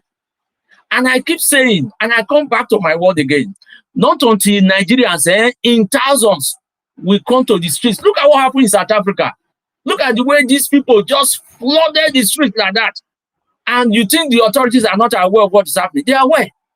But they know the consequences of what will happen to them if they send their soldiers and police to go killing these people who were rioting and maiming and murdering Nigerians and other foreign nationals. They know the consequences. But in Nigeria, what happens? We just sit, like what I said the other day, we sit in our quiet corner and we expect others to take up the gauntlet and go and fight. Go and fight for us. Do you think under normal circumstance, you will see the Yorubas hand in gloves with the Igbos to want to fight the Northerners? It won't happen. The Hausa Fulani homogeny. Let me put it that way. There's nothing like Hausa Fulani anyway. So it will never happen because the seeds of distrust and betrayal happened. It was just there in the foundation of Nigeria, and we never addressed it. And then the July 66 coup came, January 66 coup came, and then look at the counter that followed that led to the Civil War. Have the issues of the Igbos been addressed? No. The 3 arrows, have they been addressed? No. And you think there will be that collaborative effort to save Nigeria? It's not going to happen. It won't. Where we will have a semblance of hope is when we have a very coordinated opposition, those that will be blind to religion and tribe. Opposition. That is not happening now, and it's not there. This is the opportunity that we have. Tell me what else will be worse for Nigeria, the Nigeria state under this APC that will engineer Nigerians to rise up. What has the APC not done to Nigeria? Do you think the current scandal that has just happened in Aso Rock is going to be investigated? Nothing is going to happen. You can today just mark today's date, and you remember what I'm saying. It will be swept under the carpet. Nothing is going to happen. Better Edu. Did anything happen? Just count the numerous scandals and everything. nothing is going to happen. But something will happen when the Nigerians, mainly composed of the youth, when they take it up, when they take up the gauntlet and say, we are taking back this country. Not until that happens, in conjunction with the with coordinated opposition, that opposition leaders, not the divided opposition that we're having now. Only Peter Obi is just issuing X messages, but that is not going to. Do you know who Tinubu is? Do you know who that man is? And you think that man? Let me not call him names here, so that you won't say no. I do not do that. I do that. Tinubu is not Jonathan, and I keep repeating this thing every day. You seem not to really grab what people seem not to understand who we are dealing with. You are seeing a cabal worse than any cabal you can think of globally. They are in charge of Nigeria. A group of well-oiled criminals, financially oiled, criminally minded, and nothing disturbs them because they know the people will react in any way, shape, or form. And then you would think you will get anything out of it. Nothing. So not until the opposition, if for instance now we were to have just Peter Obi as presidential candidate, and then we have core northern support, I mean leaders of the north, because as I speak today, it's only Kwankwaso who is a figure, the main figurehead from the north in support of Peter Obi. Have you seen any other person figurehead from the north in support of Obi? None.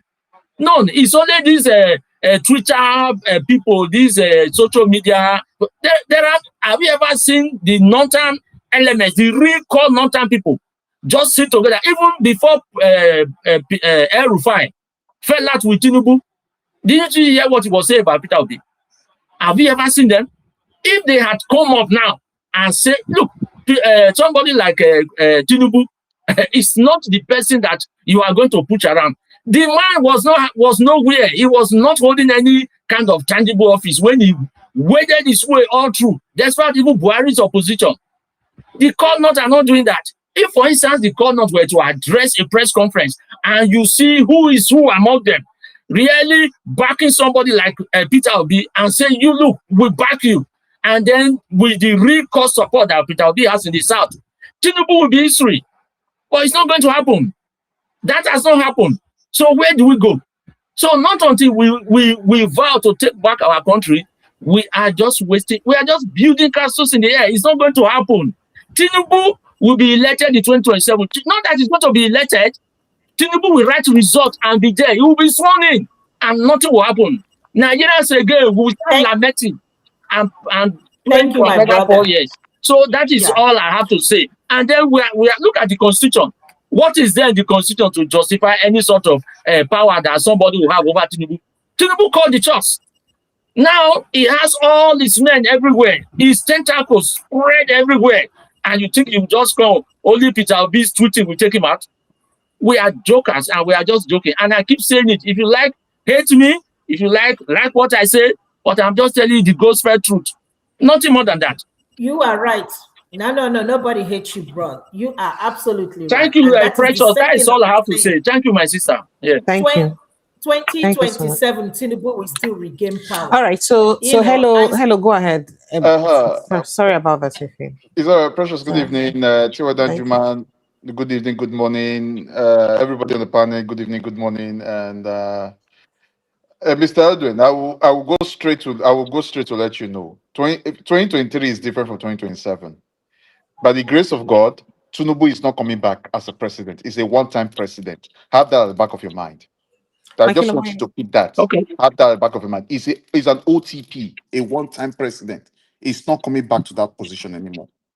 So because that's why I believe that's the reason why we're all here. We should shape our mind, as in try to remove that narrative. With all this scandal that is all over the place, we are asking now, 8.3 trillion is nowhere to be found. That's 2% of the Nigeria GDP is missing. 2% of Nigeria GDP is missing. Roughly 8.3 trillion. And the same Aerofy came into this, the same Aerofy before they locked him up, told us that 1 billion is leaving the Federation account every month. To terrorists. He's leaving the federal account every month. That one is still pending.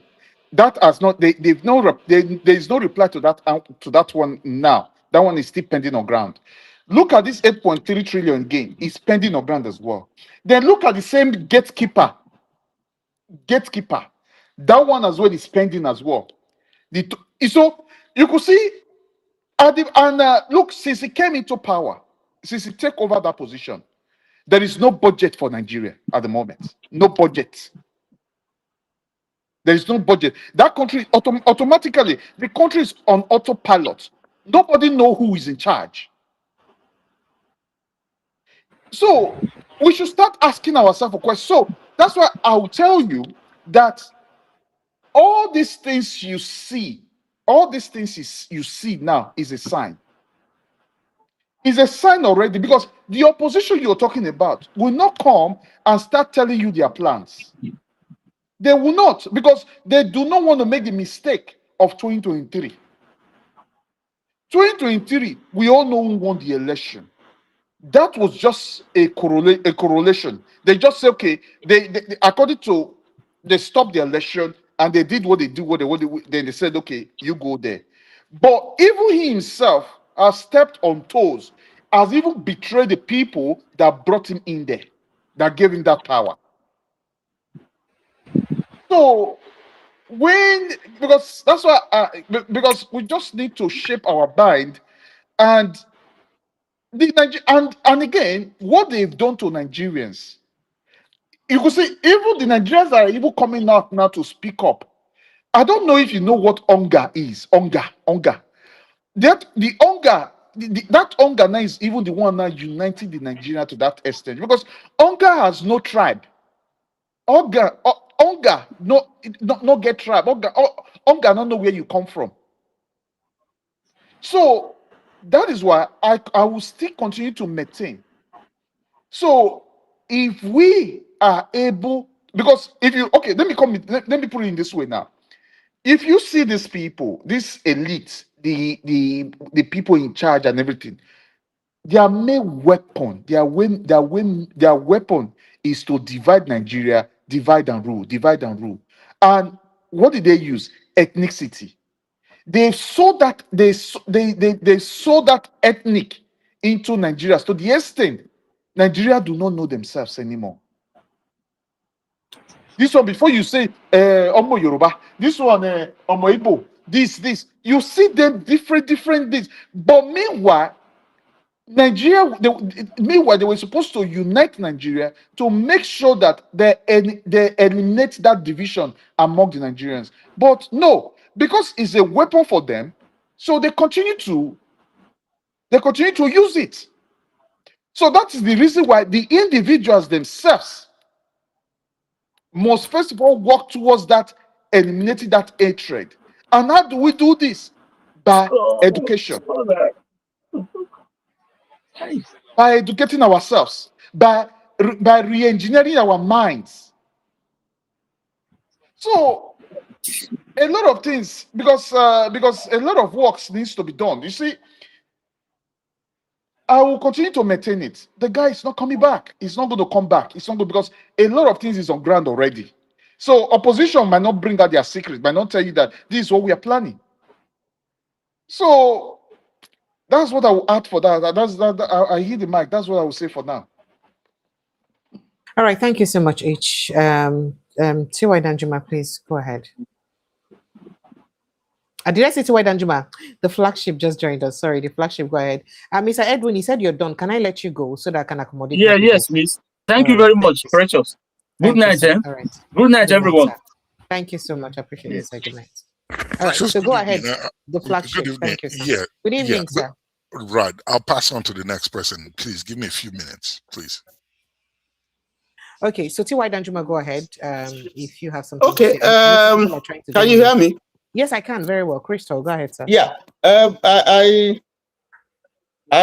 think that between now and 2027, anything can happen. I can't tell you. I can't do a prognostication. I can't be so certain that Tinubu. That's why we expected that something will happen in 2023. Nothing happened. I don't think that anything can happen can work. I don't know. Hello? You say what? Said that's how we expected that something would have happened in 2023. Nothing happened. So I don't think anything can happen or that thing can work. Well, I don't know. We can only speculate because it's still a long time. A lot of things can happen.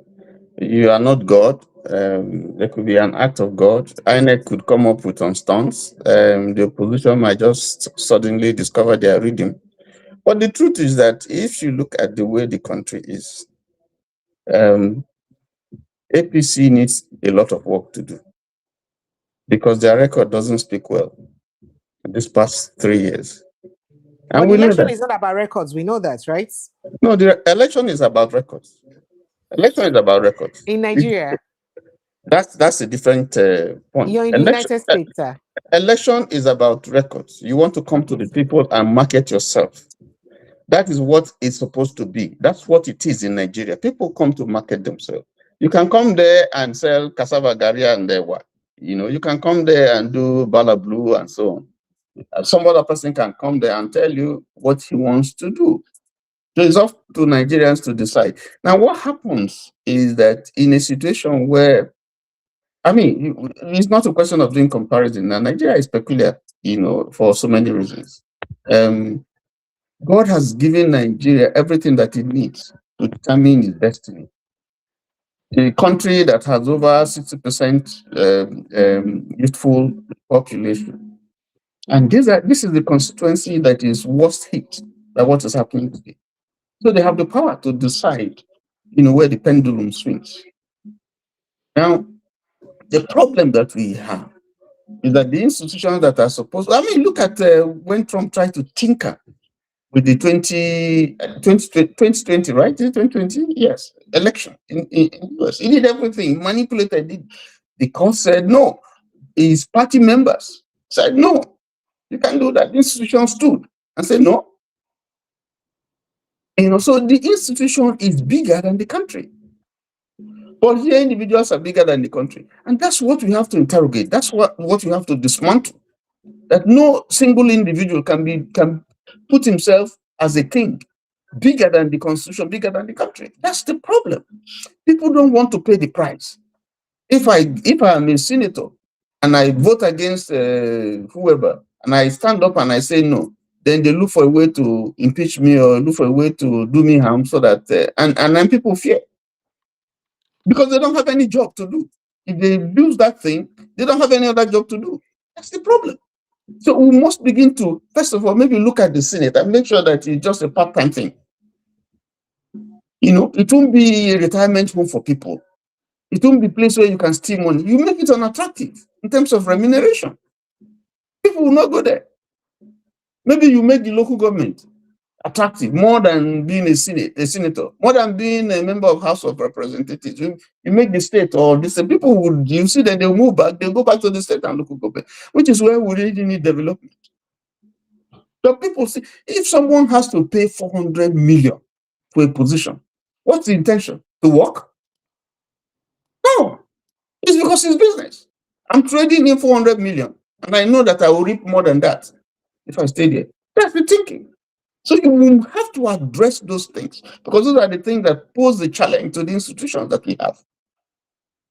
If I'm a police officer, IGP, yes, I'm responsible. I report to the president.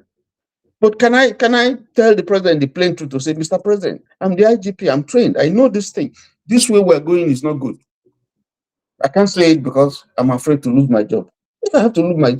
Listen, IBB was told by a commodore, Ukiwe. He told him, this is the commander-in-chief under a military regime. Ukiwe stood his ground and damned the consequence. Umosu damned the consequence. So the one that came before Umosu, what is his name, Professor Awa? When he looked at the thing and saw what they wanted him to do, he said, no, I'm not going to, I quit. People must be ready. Damn the consequence. The moment when we stop having people like Ayoke Ole, start having, stop having, people, the people who have character. But we seem to forget all those people. the harm that they have done.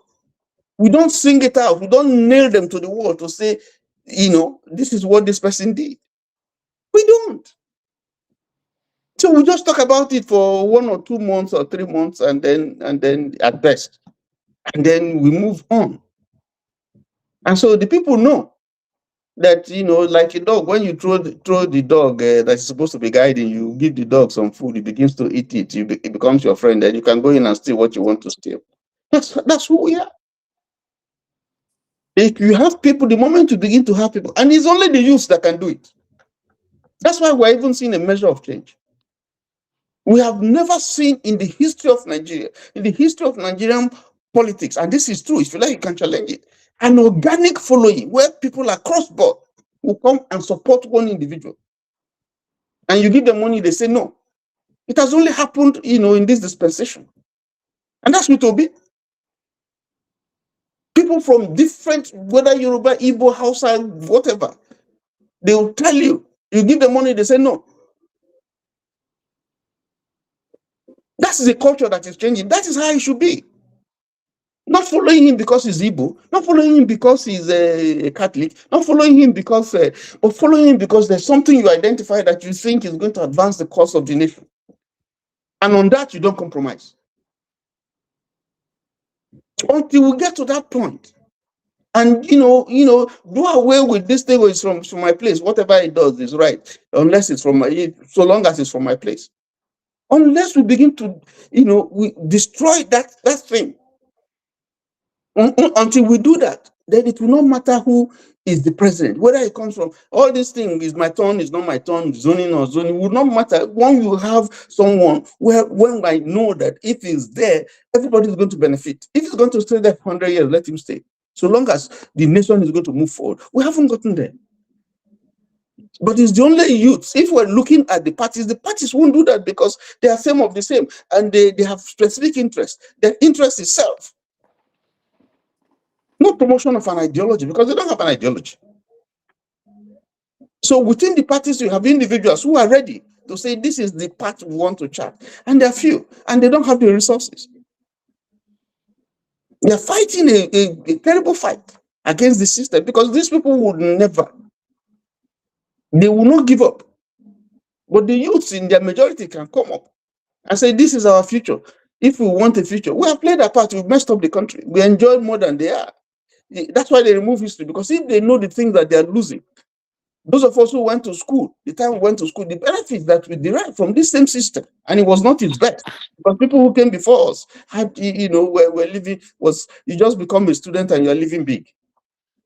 If they know what they're losing, where you have to go to the toilet, or you have to go to the bush to go and ease yourself, that's your toilet. Or you go shit somewhere and you throw it away somewhere. They never had a good time. They don't know what it means. Yet it's the same country. And look at the rate of deterioration over a very short period of time. Look at how we have deteriorated. America is celebrating 250 years. What are we learning from America? Was it easy for them? No. Did they have challenges? No. Yes. Did they fight a civil war? They did. Do they have racial problems? They have. But it's not utopia. It's a work in progress. Nigeria has to, we have to sit down and decide what we really want and where we want to go. A future that we No, want. BG, help us put yourself on silent. Please mute yourself since you're not talking, so you don't interrupt the conversation. Until we get to that point, Precious, nobody is paying you for what you're doing. Why are you doing it? Some people will tell you you are wasting your time. How can you be using your money that you're supposed to put in your family? That's what Obi is doing. Money that you should put into your family, your time. Nobody is paying you. You are refusing money. You're doing this because you have a vision. You have a goal. And you are pursuing it. That's the vision that we should have about Nigeria. We should have people like that who are saying, listen, it's not about money. Yes, money is good. But if I have to take money, I will take money that is going to hold me here. My family name is important. I want to hold money that I can defend anywhere. You wake me anytime. My doors are open to EFCC or whoever wants to investigate me. That is the country that we should look for. Not talking about this nonsense where people are talking about AI, quantum, this thing. They're talking about technologies that are taking you to space. And we're talking about this kind of nonsense. Shame on Nigeria. So T.Y. Danjuma just reminded me something that I was just discussing this evening, talking about AI. My sister wanted to do some courses in her master's, and we're just looking at the options in some schools in Nigeria for her master's. If you know how limited, the kind of limited programs we have in Nigeria, you just feel sorry for us. And my sister and I were just talking about, like, this is the reason why most abroad universities don't even take our certification serious, because they're just rubbish. Our curriculum is nonsense. Nonsense. Somebody who has a degree in criminology cannot get cybersecurity, cannot get security science, cannot get any of those courses as to run masters. You can't get any of. You can't even get like AI related courses or AI security related courses to run. In fact, AI, nothing like AI even did our curriculum at all. I don't know whether something they do us. And these are things that other countries have moved far beyond that, even improving on. I don't know what's wrong with us. So you see, this is where I find I don't want to say I'm bitter towards our National Assembly, because I feel that they are the cause of our problem. You see this thing that they always do. I don't know the group of people who put in National Assembly. The other day I saw one, I want to call it a false story, where somebody was alleging that, the reason why they made Akpabio Senate president is because they know he had baggages with EFCC. So that if they tell him to do anything, he refuses to do it, they flash his case or his cases before him, and then so that he would oblige. Because even if that were the case, I don't understand why very minute and minor things that government should be looking at, or a lawmaker should be looking at, we don't look at it. Something as critical as privacy policies for social media and other places. I'm not sure so they even remember Nigeria for all those kind of things themselves. Do you know, I was saying it the other day that till tomorrow, the Nigerian constitution, a lawyer was saying it to me, that the Nigerian constitution still recognizes that it is only the mother who carries the child that is the biological mother of the child. Hello? So that's why you have surrogacy companies. People are complaining that surrogacy companies in Nigeria are being unfair to surrogate mothers, are overusing them and all that, because they make them sign very strong contracts that will protect them, the surrogate companies. You know why? Because in Nigeria, not only the woman will carry the pikin for belle, and the law recognize as the legal parent of that child. So if my husband and I decide to extract our eggs and kiniko and then implant on another woman for some reasons, because I can't carry that child, and that child carries our DNA, and you tell me, say, because another woman carry him, na him born the pikin. I don't know if you understand how backward we are. Technology has moved way beyond us, and we're not updating our laws to move in tandem with technology. I don't know what's wrong with us. I don't understand what's wrong with us. And every day we receive all sorts of benefits for sitting allowances and all that, and we don't see the head and tail of whatever it is that they're sitting for. What is happening to us in Nigeria? Countries are moving far ahead of us. See what South Africa is doing to Nigeria. We're not seeing the Senate spitfire. We're not seeing them fume over it. We're not seeing the National Assembly fume. You see the minister for inside South Africa open mouth say she don't get water for her mouth. She's not giving you guys jack. Show us where the drug dens are. That is invariably calling almost every Nigerian a drug dealer. Our leaders have not responded till now. Do you know what insult that means to the entire country called Nigeria? Over 220 million people have been insinuated or assumed to be drug dealers, and our government cannot respond. I don't know what's wrong with us. I don't know what's in the door. So when it comes to this law, I have do you even see the curriculum our children use? Do you see the curriculum our children use? I've had issues with children learning coding, AI, and all that as part of their curriculum. You hardly see schools that even teach coding. You hardly see schools that teach coding. If they do that, it's just part of their own private arrangement. Not that it is from the Ministry of Education. Who are the people making this law? I bet you I beg, I'm tired. Nigeria matter don't tire me. To train children for Nigeria, now by the grace of God. Except that these days that children are beginning, Nigerian children are very smart and very inquisitive. So they're beginning to look for ways to learn by themselves and explore. But for that, Precious, it's just a pity. very sad. We are still living in the 17th, 16th century. They do road for you, which is your entitlement. You ask them. You get light for 2 or 3 hours. You hail the government. What would they do here? Should be Zachary come the other day, tell us, say, oh, we built 28 flyovers, and somebody say, oh, Tinubu give us roadmap. So roadmap versus even as worthless as flyovers are, yes, because those are fundamental human rights. As worthless as they are, then we now even have to glorify a roadmap like an idea that was never executed by the person who brought the idea. Precious, what do you expect when you have this kind of crooks? When you have this kind of crooks in positions, that's the reason why we keep saying if we have the right leaders. Crook, you go hold your evidence. Don't be this platform. You go to easy use call person crook. When we have the right leaders in place, who is right? That's why I keep saying education, because education covers all these things. It covers all of them. Education is the foundation. Enlightenment. If these people are enlightened and they understand these things, you just mention AI, you mention coding, you mention so these are a lot. This all falls under educations. If we have the right leaders in place, who is willing to provide the roadmap, as in lay the foundations for these whole things, lay that roadmap for the education, we will get there. But we do not have. You can't compare analog and digital. You can't compare them. So because the people you have, they kind of analog. They still operate with the old mindset. They are not willing to grow. They don't want to let go.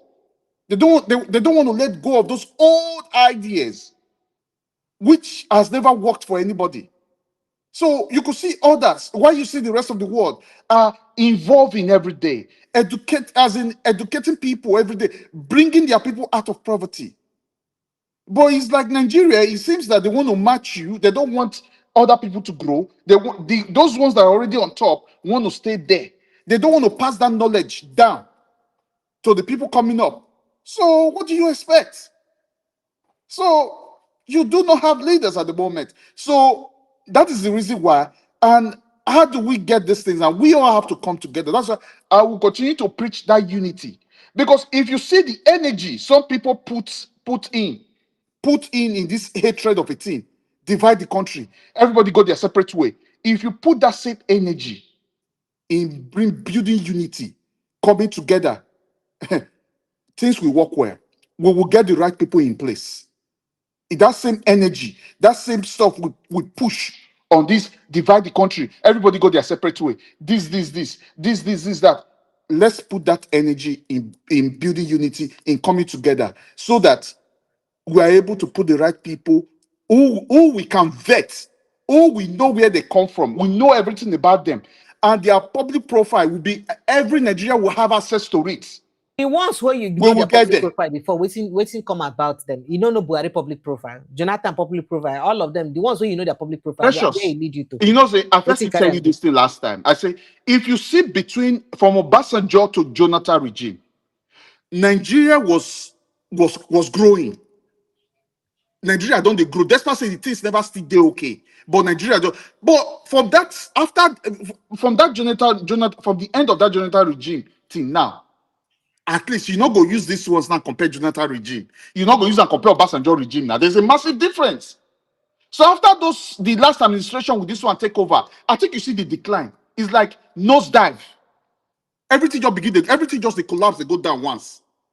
So assuming we get leader, we enter that position from that time, and it continue from there, it built from those people. I think Nigeria could have maybe we're not going to laminate the way the country be now. At least things will still improve fast the way it be. But these ones, the people will enter, they don't care. It says they just enter. If they say it get button where they just switch off. As they just switch that button off, then the thing just begin. It just a nosedive. They go down once. So there's a great difference. So that is why another opportunity they come again now. Let's try our best. And before then, we have to come together. We have to. It's very important. Because because it has divided on itself can never stand. Because the way Nigeria be now, as far as say it divide, nothing go work. Because these same people go use that, go still use that same ethnicity. They go, because when that time don't they reach now, you go see that ethnicity now go call, they go put them in play again, they go put them on, they go begin to use them against the old Nigerians. This one go to see them like this one go say, but if we feel eliminate that thing, we feel kick them out of us. Kick that tribe out. Let's say we be Nigeria first, maybe we vote the right person in. I believe that from there will be the beginning of it will be a beginning of the new Nigeria. So that's what I would say. I will add to your response for that. All right, thank you. TF, I don't know if you're ready. If you're not ready, Black Gold, you're welcome. Let's have you jumping on the conversation. Please, Nigerians, don't forget to like and share this post if you've not done so. Wait, it's the offering and tithes you pay now. Just like and share. Let more people just see it. Please, you're not paying me money for it, please. So kindly like and share and subscribe to this platform if you've not done so. I beg you, please. Thank you. Go ahead, the flagship, sir. Yeah, Precious, good evening again. Sir, good evening, sir. And to everybody, good evening. Good evening, Departure. You know, this is July, and we have 5 months to the election. 5 months to the election. All the things we say go they do, go they reach rural communities, and I never start to. Also go begin carry things, they go visit communities, they go see them, sensitize them, do small chickeny healthcare thing for them, then tell them what's in the SOP, make them know what's in the SOP so that they go know what's into. And I never tell them time they reach. Tomorrow now they go offer them money now, go say, why did they take money? Should they die of hunger?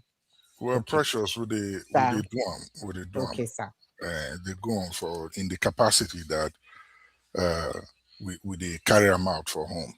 If they meet resistances or in places, so I will let you know that. I've asked them. You will meet resistance, and that is why I told you that the best way to go about this is to use people within the community. Right, it's within the community. There are a lot of people have been bought over, believe it or not. It is very natural, especially in the north. You meet very stiff resistance. I can assure you that, but it does not mean that you cannot also get people whom you can talk to. I can also assure you that. And the language that, it's unfortunate that the Nigerian mind has been so bastardized that when you bring truth, it's hard and very difficult to make changes. The one, by the way, I asked them to start sending me video clips, pictures of the encounters. The one thing that we have heard is when Peter Obi enter, he say, they give shishi. What he go give us, and it's a tough terrain to that is being walked back home to try to let the people know that the small tiny crumbs when they receive from these current leaders or people in office. It's nowhere going to sustain them if they're waiting for Obi to give them the same or something better. And the effort we are putting now is trying to educate them, to let them know that what they will get if better leadership gets into power, or better leaders get into power, is going to be almost 1,000 times more than what they are getting now. So we are hoping that would make some effect, at least put some dent into this very crazy structure that is at home now, where the people believe on bribes as their means to their end. It's a very messed up position, but we'll keep going, and we hope that we would make headway between now and then. But here's my biggest concern. And in my last discussion yesterday with the group back home, the one thing I'm beginning to see now, which is a sentiment that you share, which I kind of buy into now, is the effect of the opposition or even the NDC. What have they been doing, and what are they planning to do? This is 5 months. There is no campaign team put together that we know anywhere right now. And even if there is, it's not going to be a bread and butter kind of campaign team. It has to be very aggressive, where you pull things like these criminalities by this current administration that we see and use it in your campaign. The Baja Gate, Edu Gate, name them, there are many. You can put them in your campaign, run ads on them to begin to let the people know how they're being robbed. Perhaps that will help to change their mind. I always like to use this analogy to explain to people what did it go on. Sounds like a joke, but it did really happen. Somebody who got on a plane or a flight heading to Europe, they bought a ticket for him to come, and it happened to be business class ticket. He got on the plane and saw everybody eating before takeoff, drinking champagne and all of that, but he kept quiet, ignorant of the fact that he too can order the same. When they offered it, the air stewardess offered him drinks, pre-flight entertainment. He rejected them. Long story short, he didn't eat nothing until he arrived at the other end and was asking his host, please, let's hurry, I'm very hungry. And the host said, well, you don't eat for the plane when you come. He said, I don't get money to pay for all those food and drink. Oh. That's why I could not eat anything. But, money not in my hand. The guy was upset, sat him down and educated him or talked to him about what the ticket covers. He was really upset.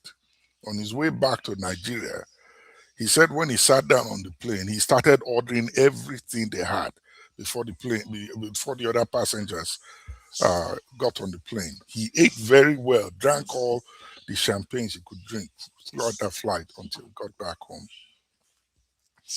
Where I'm going with this is beyond informing the people of what their rights are when it comes to this election, the do's and don'ts, the expectations from them, and what the election should give to them. Those that are running and vying for these offices need to be seen outside aggressively right now, talking about 2027.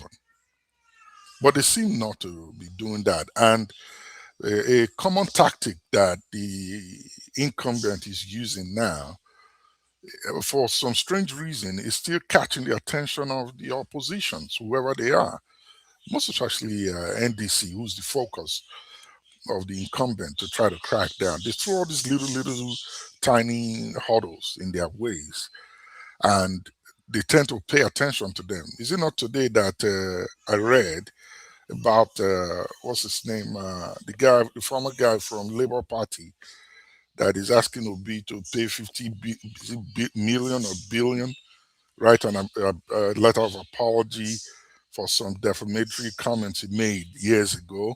And I blame Peter Obi for that. I saw that, and I'm sorry. Again, I blame Peter Obi for that. Atiku Abubakar has had media aids. I think I said this before. See, before 2023 election, Paul Ibe, the other Shuaibu guy, they've been his media guys. You understand? And then, of course, the new addition now of his spokesperson, Kenneth Okonkwo and all that. It's not like Atiku has much more money than Peter Obi. It won't cost you anything to put responsible people on retainership to speak on your behalf. Peter Obi did not have any business responding to Rufai Osini's question. Not at all. None at all. And I'm sorry, if I were saying I wouldn't have asked that question to Peter Obi directly, because I find it even insulting for him to ask him that question.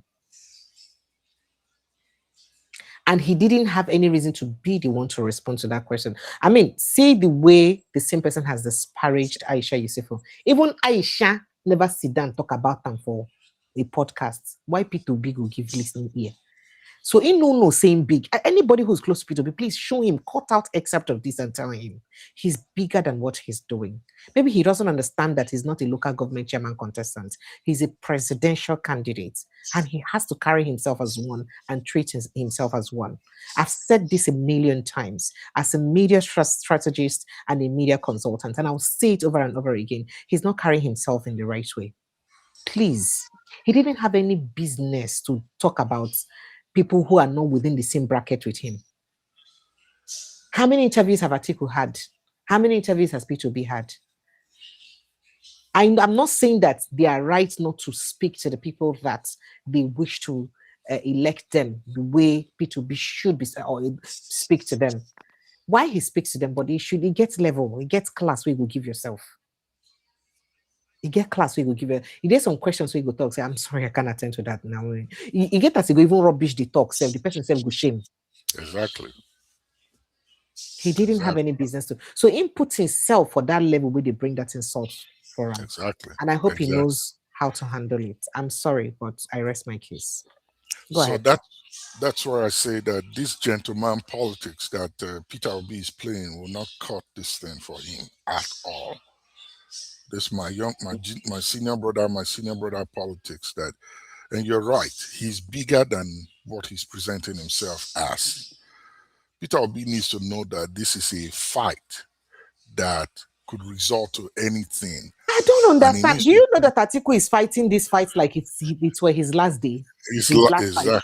And Tinubu, of course, is fighting like it's his last fight. Yes. And Peter Obi is just there. No. Yes.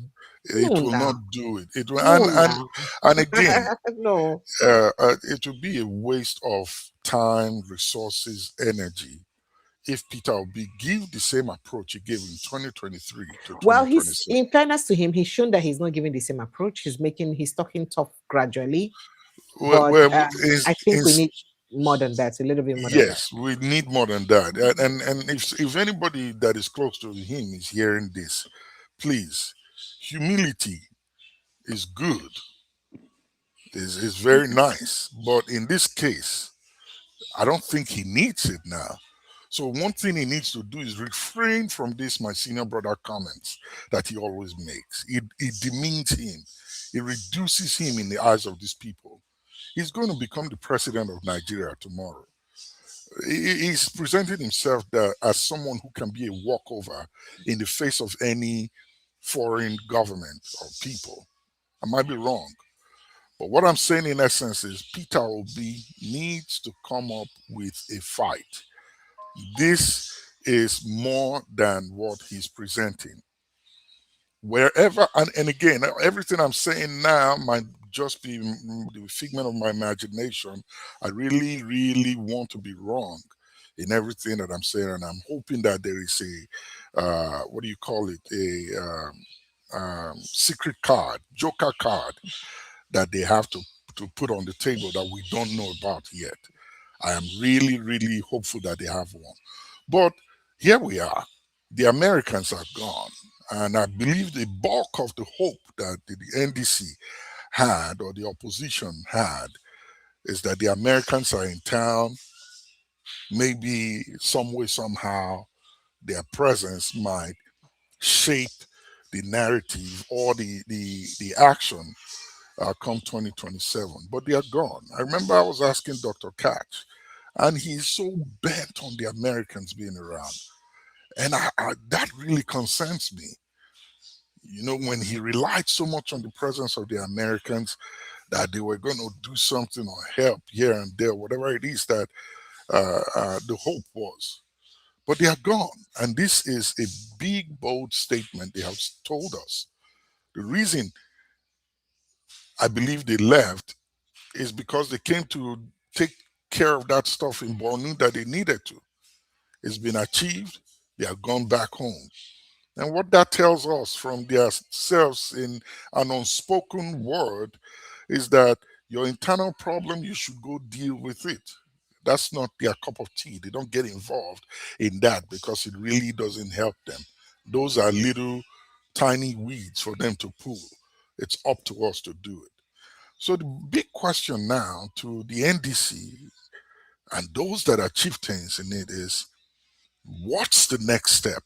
If you want to play this gentleman kind of game, your legal team, they are not aggressive. Your campaign team, they are not aggressive. At least we should be seeing something here and there. Pop-up ads, things that speak to the minds of the people and the consciousness of the people about what 2027, the direction that it should go. So I end my submission to say that Peter Obi, I think we will be very disappointed if by 2027 we see what happened in 2023, and you hope that the courts will some way, somehow turn this around. Again, it might be some kind of magic if that happens, that INEC decides to, at the last minute, turn their back against the incumbent. The judiciary decides in their last minute to wake up and do the right thing. But with the way it's looking now, all of them have been gagged because they are all compromised. That Jabia Mila, who we expect that by now should have been put somewhere, was put in front of us over the weekend, I believe, in the press corps dinner they had. He was cracking jokes. The president was nodding his head. The first lady was clapping. This is like the middle finger to you Nigerians. This man that you think I should put, is my right-hand man. He does my dirty jobs. And whatever you are complaining about that you think 27 million is, we've done worse than that. If that's what you're complaining about, you don't really know what's in the budget that really doesn't belong there. And so we really, I know the people we have a role to play, but at the same time, if they are this concerned about Peter Obi that they are going this extent to try to knock him down or bring down whatever he has together, then Peter Obi has more power than he really think he has. He really need to get down and start looking into them. And this time, I don't think all these media interviews that he's having with journalists who flex their muscles when he sits in front of them do. And if they sit in front of, they've not even been able to interview Tinubu one day, Rufai, to go and ask him the kind of questions he's asking Peter Obi, or go to Atiku one-on-one and ask him the same questions. And don't tell me that you sent invitations to him and he didn't come. So please, NDC, opposition, whatever it is that they coin their names to be, this is a dogged fight. Gentility will not cut it. You have to be aggressive. You have to come out roaring. And however you choose to do that, you have 5 months to put it together. And believe you me, it's not enough time. Thank you, Precious. Thank you so much. And just to add to what you've said, I do believe that they know that they cannot use the same system of 2023 again.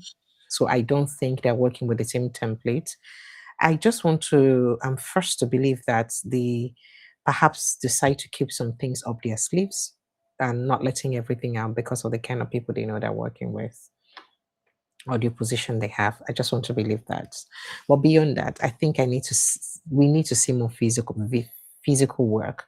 And for people who are saying, what do you want to be to do? You want him to go on convoys and all that? No, his simplicity is a selling point and he cannot drop the ball on that. I would not even advise that he does that.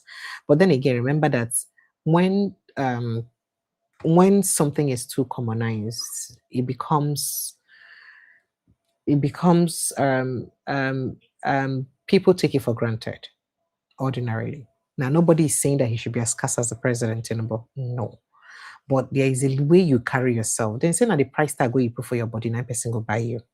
You understand? I didn't say he shouldn't have gone for that interview. No, not at all. But what I said is that if I were him, if I were his media strategist, I would have briefed him before that interview. If questions are asked about XYZ, CZZ, do not answer. Jump, ignore it. And make it obvious that you ignored the question. I mean, if you could ignore question around security or your tactics to tackling security, your tactics on how you tackle, grow the what was that again? He would grow the electricity megawatts. If you could ignore that question and people are angry that he ignored it, he could have as well ignored that young man. He could have as well ignored the question around the young man. He didn't have any business responding to it. When you know, say person know your level, what do you? I mean, I think I don't know if Peter Obi has some media guys working with him, people who actually, because you cannot as a presidential candidate not have a media team who would brief you and prepare you before you go for any interview. It is not because of pride. It is deliberate because there are things that you'll be reminded of before you go. And more so, well, I don't want to speak further on that. So no, nobody's expecting Obi to go on lengthy convoys and all that. His simplicity, the fact that he's down to earth is his selling point, and people love him for that. And if there's any reason I love him personally, it's for that. Why should we have leaders that we cannot access? Why should we have leaders that live in a different world from ours? That shouldn't be. So I think that that's one of the most admired virtue about him. But beyond that, please, there are people, okay, it's just like some of this is as good as responding to some of these social media urchins. We should be not call them urchins. Somebody they insult you for social media, then and I tell you during an interview, hey, somebody has been insulting you. Would you like to respond to him? And then you now respond to that person. You don't need that person response now. You don't need that person response now at all. That person is not in his league. He no get any business to respond to those questions. And whether the case is dead on arrival or whether he will counter sue, because if I were him, I'll counter sue. I will sue the hell. I don't go give him one suit. I will give him 5 more. Now, where you don't sue me, where I don't get address to sue, I will come sue 5 more. Because the kind of rubbish you don't rubbish down him, called him a criminal, called him this, he's told us, you go bring all those details, come. It beat me for 50 billion, I go bid you for 1 trillion for damages. Make us see who go win pass. And I get evidence of what you do me. Make court judge which person which person abuse will cause more bodily harm and damage pass. Make court judge him. But I believe his lawyers know what to do. So I don't want to begin to preempt his lawyers and all that. All right, Black Gold, you're welcome. Let me let you jump in. I have to retire by. Okay, CJOJ, I see your message. I totally agree with you and thank you for the token. I totally agree with you. You said that we need sensitization. See, I don't want to talk from. Remember, I think that since last year I began shout I'm here. The need for sensitization. I began shout I'm here. Beyond talking, I did not get this platform for us to just come and talk and lament and go. Maybe I should have just been telling you people, come and contribute money and give me, it cost me a lot of money to to run this platform or to keep it afloat, to dash me money. I spend my money to get this platform working because I want a functional Nigeria. So I'm not here to just for the sensation, for the love of it. No, I'm here for results. And that's why it hurts me when we keep talking about possible solutions and I feel like I'm not seeing results, and that's an angle. It's, I'm just wondering if we're just wasting our time on all this while being here. So please, that sensitization you mentioned, we need it. We need it. It is essential. And yes, we must not be admitted everywhere. And who tell you say they need to buy people? See, one of the ways you approach a community is through their kings, through their leaders. If the leader has been bought, who tell you everybody no get price tag? You know how hungry people they. If I don't tell you just what I don't hear recently, everybody they're hungry, including some people who existed and they're untouchable. Then give King 5 million, you knock him 7 million or 10 million, say, allow me to sit down and talk to your people. Then go allow you. That's why I said money where crowd contribute and the one way one person gets nothing be the same thing. And you're strategic about it. Talk to the people that you know that have the block votes that you need. In the areas where you know you need that, not the areas you know that is a strong point of your opponent or of your opponent. The place where you know say these people that are willing to, they can move for you. You go there, do your sensitization. The country is hard and people will listen to you. Because truth be told, Nigerians have had it, but they don't know better. So they need that education. Black Gold, you're welcome. Go ahead, please.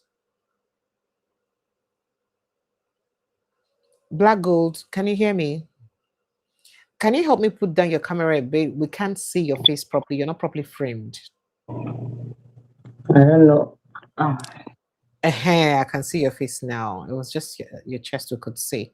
So go ahead. It really takes patience to wait for you. I had wanted to ask you, what is the duration for one person to speak? Because if we have to wait for an hour for one person to speak, I think I'm not comfortable with it. I love your program and I love you as a river sister and I love Nigeria. That's why I come up on your program. And right here, we have a limited time. We don't have the luxury time, seriously. abroad. We work. Even as I speak to you, I should be working. That pays me more than even concentrating on Nigeria. But, love for country makes you come up, risking your moment for job to just make a vital contribution. So I will urge you, please, to at least have us in mind. When somebody comes to speak, just give the person maybe 5 minutes. You speak, round up somebody, because Nigeria is in a delicate situation now that everybody want to contribute. No matter how it is, everybody want to contribute because nobody's happy of what is going on. Like on your messages on your page, Madam Ifoma was talking about Nigeria cannot be salvaged unless the people comes out, or foreign nations, strong ones like America, help us out. And somebody on the comment section, because that's where I'm particularly interested in.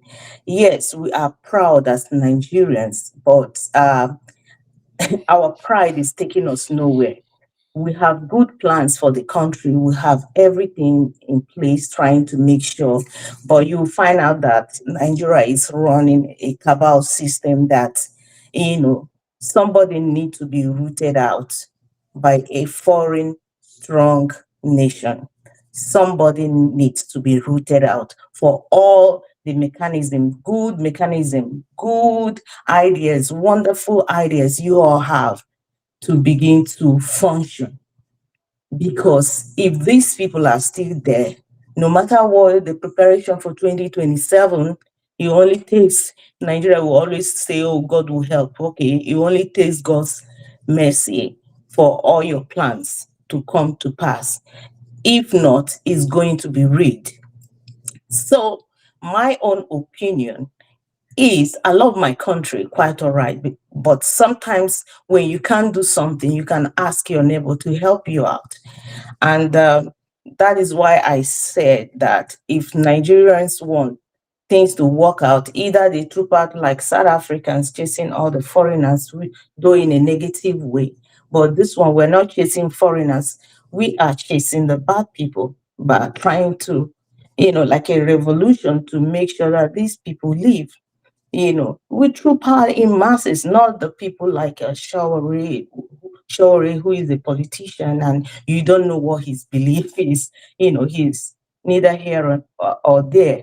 But the real people, the vulnerable people of Nigeria, to come out in mass in every corner of the nation.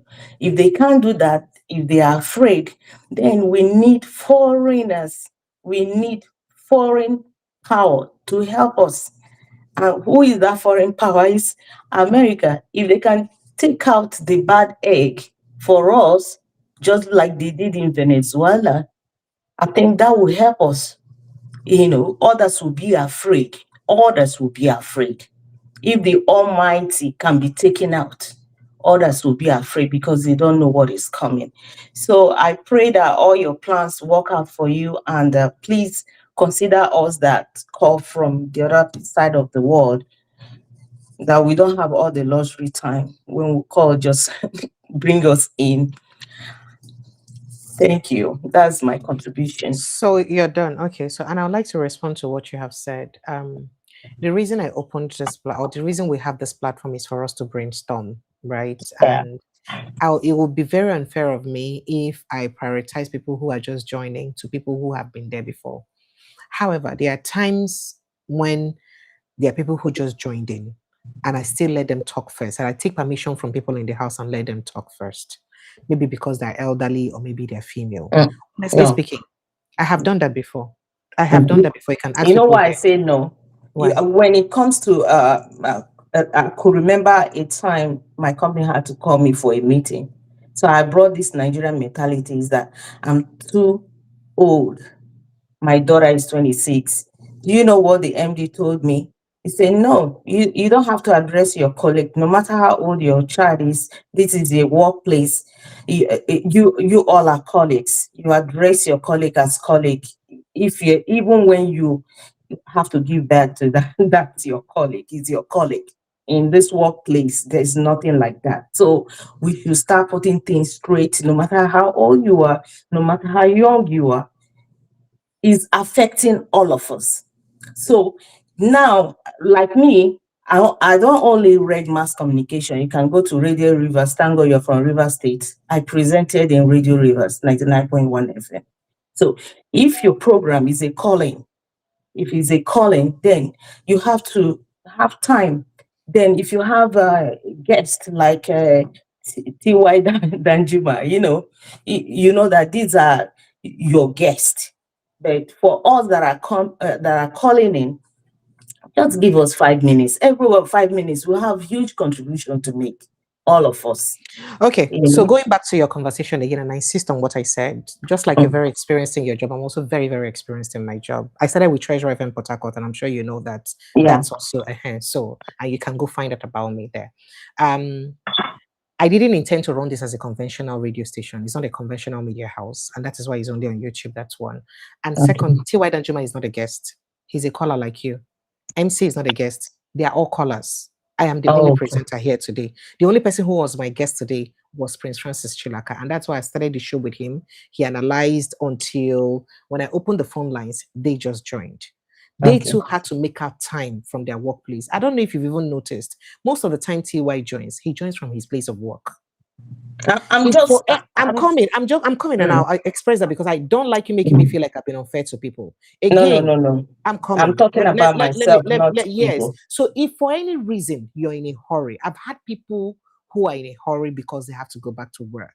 I think somebody has said that once, that Precious, can I quickly contribute so that I can run along? I let them do that immediately and run along. If people have something to say that may span 10, 15 minutes, I cannot tell them because I have everybody to say for just 5 minutes and I let them go. I get that I can tell everybody, the call time is just 5 minutes. Okay, we exhaust the conversation in 5 minutes. What then do? We just run back. If I want the show to be, there are times that I also come here and I don't have the time myself because of my other commitments. And I tell everyone that let's make our contribution short. And I even rushed them. I think yesterday, the day before yesterday was one of those days. And I said that, and I even rushed them. I get your point, but there are people who actually dedicate more time deliberately to speak on issues concerning our country because they have the time. And I do understand the fact that you don't have the time. But if for any reason you do not have time and you need to be in a hurry, you can let me know. Please, can I speak quickly and go? And I'll let you go. You were at the background. You didn't say anything. I assumed that it's on a Sunday and you have the time and you could wait for us. If you noticed, when I first of all called on the flagship, he said he didn't have the time. I should call on someone else again. You were not even ready at that time. I had to quickly call. I had left you because I waited for a very long time. I had left you. No, you did not wait for a very long time. I mean, we can go back to the playback and watch you. You did not wait for that long. You see, in your mind, because you're in a hurry, in your mind, you thought you waited for a very long time. In the mind of people watching, they didn't see you for a long time. You just joined not too long before I called flagship. If you guys are here, you can flagship your here too. You can tell me. And then when I called him, he said, no, he's busy. And immediately I told you, Black Gold, please go ahead. And then I didn't, at that time, your network booted you out. I don't know what it was, but I noticed you went off. And that's when I now called back T.Y. Danjuma. And I cannot call him back. And then you come in again and I tell him, cut your shots. Gold has come. Let her talk. No, now. No, it's fine. I can't do that. It's fine. Actually, it's fine. I totally understand. So what I'm trying to say is that the idea is for us to brainstorm as much as we can, and it will be unfair of me not to treat people equally. I don't know if you get my point. I don't know anybody here. I don't have any personal relationship with anyone here at all. But you have old callers. It is not my fault. Okay, so if I even want to prioritize, I'll prioritize those old callers. You know why? Because there are times, you're a presenter, so you should know. There are times that I am dead sick and I just manage to pull myself to be here. And those days I don't even get to talk much. And these same old callers are the ones who keep the conversation going for me. So I should even prioritize them. But I don't. Sometimes I should actually let them talk and carry on the conversation for me. But I don't. I still give people like you the chance. I don't know if you noticed today's show, Gongo, Tony Chukudi, he calls in on phone every time. But I noticed that today that he joined through the platform, his network or whatever may not allow him. He's an elderly person. I just told MC and T.Y. Danjuma, please hold on, let me talk to elder statesman. Tony Chukudi first. I told them that. After then, I went to Ife. She's a woman. I begged them because I know that they are my old callers. They will understand. So if I had known you were in a hurry, as a not so old caller, I would have actually taken permission from them to so that I can hear from you. Today, just know I work every day. So anytime I call you, Sweetheart, I would do that. But let me also let you know, I don't have time to myself. I work every day. I work remotely. I work around the clock, Sunday, every day. And after that work, I have to come and do this work too, because this one is also like a work. I also have to do this work. And you know the worst part? I've tried delegating duties. People who you delegate to cannot do the job as much as you can do. So you still have a lot of correction to do. Yeah, so I work every day too. And it takes a lot from me. In fact, I feel like I'm aging so fast. No, you're not. No, I'm telling you the truth. I am very stressed. I wasn't begging someone. I'm trying to poach somebody to do 2 weeks for me. I just told somebody that since 2019, when I left Radio Nigeria, I've not taken holiday. I left because I needed a holiday. From there, I jumped to Wazobia, from Wazobia to another place. I've just been working. I've never taken like 2 weeks without work. And I was just telling myself, I think I need somebody to just stand in here for me. Make sure you take 2 weeks without working. I've never taken holiday. Make sure you take calcium and magnesium. I do that. Take magnesium to relax your body. I do that. So I'm just letting you know that we are all stressed. But since you have been in the industry, what keeps me in this or what's making me do this is the passion.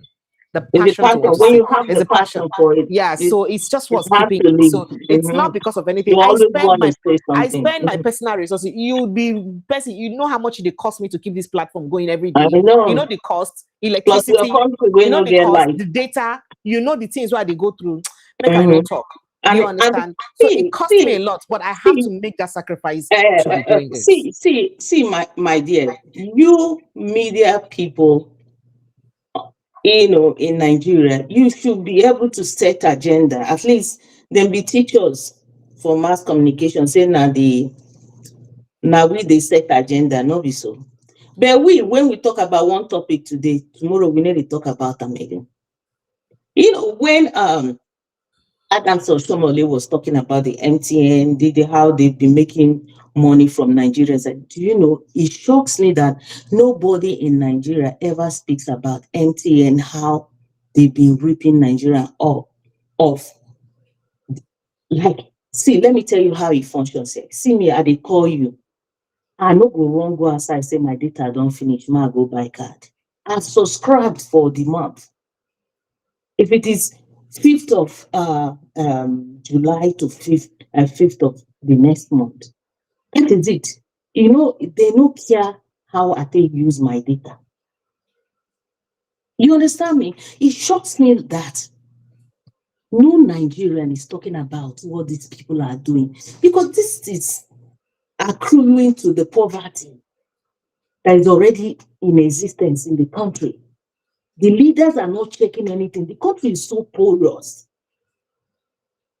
You understand me? Look at, I'll call my family. I'll be talking with them. The same old system since I leave Nigeria. It don't reach 10 years. Nothing don't change. Nobody's talking about it. See, make I tell you, una not supposed to buy data. Una not supposed to buy data.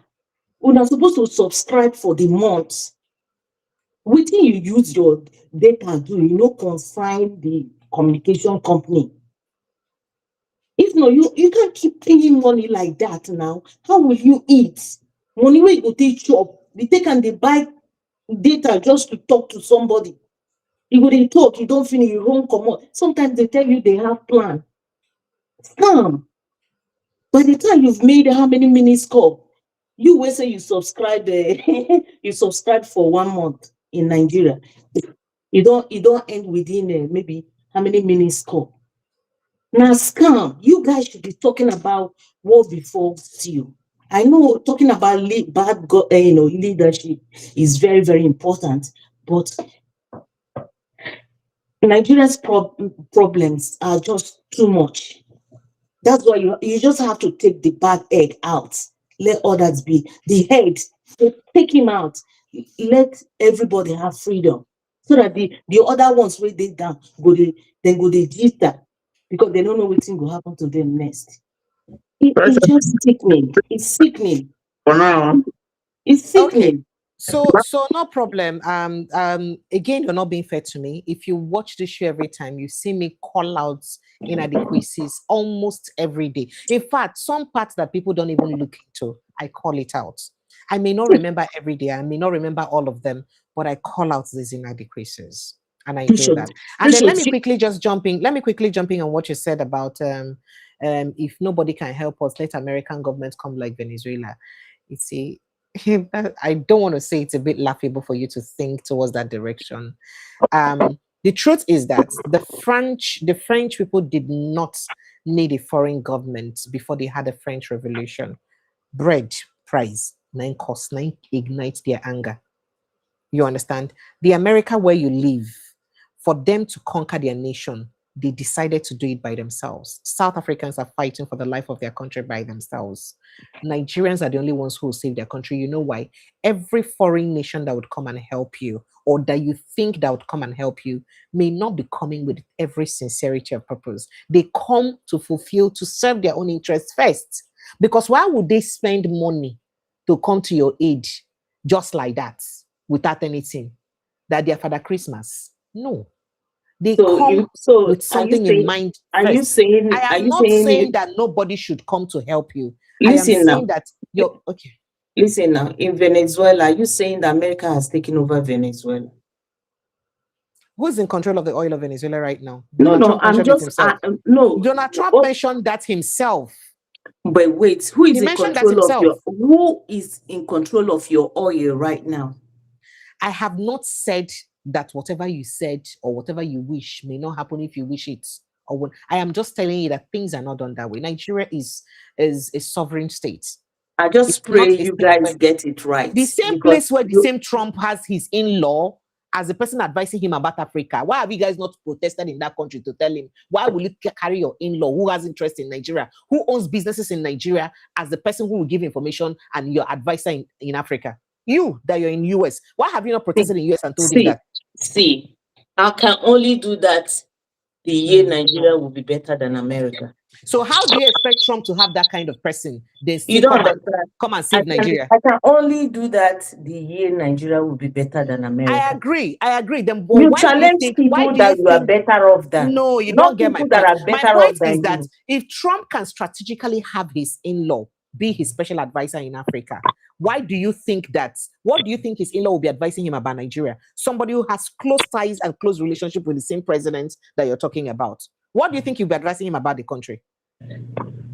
My love, just be careful. Trump is my president too. Just be careful. Oh yeah, I don't leave you. So you're running away because you were blaming Nigerians just now. No, yeah, because you guys are not getting it right. There's too much. Have you gotten it right in the aspect I just told you now? Have you gotten it right? What was that? It's okay. Good night. Thank you. Thank you.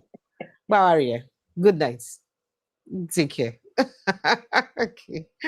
All right, Tiwa, let me let you guys round up, please. Your parting shots, everyone. Let me get to bed. It's past midnight. I need to go. I'm sorry. Hello, you wanted to say something. Hello, your parting shot. Thank you for rejoining us. Let me take your parting shots. Hello, are you there? Okay. The flagship, your parting shots, sir, please. The flagship, are you there? And I don't sleep. I'm going to see why don't you do validation. The flagship, are you there? Well, we can't hear you. We cannot hear you. I'd see you unmuting and muting again, but we can't hear you if you're trying to speak to us. I don't know why. And MC, hello, MC, can you hear us? Hello, can you hear me? Yeah. What's happened now? I'm surprised. Atiku kicked me out. Now you want to accuse me the next accusation now? No. I'm just joking. So go ahead, please. Your parting shot. I need to go to bed. What's the time now? 12 o'clock. It's past midnight. Yes. Yeah, please. Sure. You're correct. You know, for me, what I will always say to Nigerians, a house divided by itself can never stand. It's time now. The time has come. We should start thinking of the future, not thinking backward anymore. So we need to build a nation. We need to start building a nation. That is all I will say to Nigeria now. And how do we build a nation? By continuing to educate ourselves. We need to start educating ourselves, and we should start demanding for what belongs to us. The time has come, and we shouldn't allow a few people, just let me say about 5% of people, to take our resources, take what belongs to us, and treat us like trash. We shouldn't allow that anymore. We should wake up. We should wake up and start demanding for what belongs to us. That is what I will leave for now. Thank you. Thank you. Thank you so much. The flagship, are you back with us? Can you hear us? Okay, if we can't hear him, let me let you round up, sir. Yeah, Precious, thank you once again for all that you're doing. There's work to do. Nigeria has gone backwards. I can't tell you how many steps, but this is not the Nigeria that I saw in my teens. We have gone back, and the critical issue is leadership. Leadership. If you look at all the things that have been happening, we haven't had a leader, and I'm talking about this regime that will come out and stand, address the nation, speak honestly to the people. These are the challenges we're having. This is what we have done. Speak honestly and frankly to the people, and be proactive. Address the situation, and call out who you need to call out. Deal with who you need to deal with. That is the way a nation should go. But if your attitude is that of nonchalance, and then you have people who are telling you are doing well, when in fact they know that they're not doing well. All you need to do is like Babangida used to do: enter a Volkswagen, and then go out and really feel the people. Go out there in the market and price things for yourself, not what people tell you, not what buyers is telling you. Go out there and feel the pulse of the people. It's easy to do. And then you will. I end with this scripture, and it says, "When a good king is on the throne, the people rejoice. But when a bad king is on the throne, the people mourn." If you are mourning today, it's because you have a bad king. But if you are rejoicing, it means you have a good king. Use your tongue to count your teeth. Good morning, Precious. Good morning. Thank you so much. The flagship, since we can't hear from you, I don't know why. I'd like to say a big thank you to everyone for joining us. It's always a pleasure to have you guys join us and have us discuss issues and way forward for our country. And I beg the snake with me under the courts. I hope say hola, I've been a hello, hola. I hope when I don't get into the work for real life, not be social media. Please, you guys should get on the work. I've said that to you before. I don't need to. I don't. For me, like I said to you before, I know they broadcast myself much like that. The work is already, things don't they happen already. So I already think I would let you know be that things don't they things already the emotions, everything they happen already. So we'll get there. We'll get there. We just need to keep that hope alive. Hope. Give Nigerians hope. Give ourselves hope. We'll get there. So we'll get there. Things not going to remain like that. These things not going to remain like that. No, it can't. Things cannot continue like that anymore. Things go get better. Okay. All right. Thank you. Thank you. Let's do what we have to do. I'd like to say a big thank you again to everyone. I appreciate you guys. Please remember to protect your mental health. It's very important. While we worry about Nigeria, let's also worry and take care of ourselves while we do that. I love you guys and I appreciate you. I'll see you again tomorrow evening, God willing. Ensure to protect your mental health. Good night and God bless you. Like and share, please.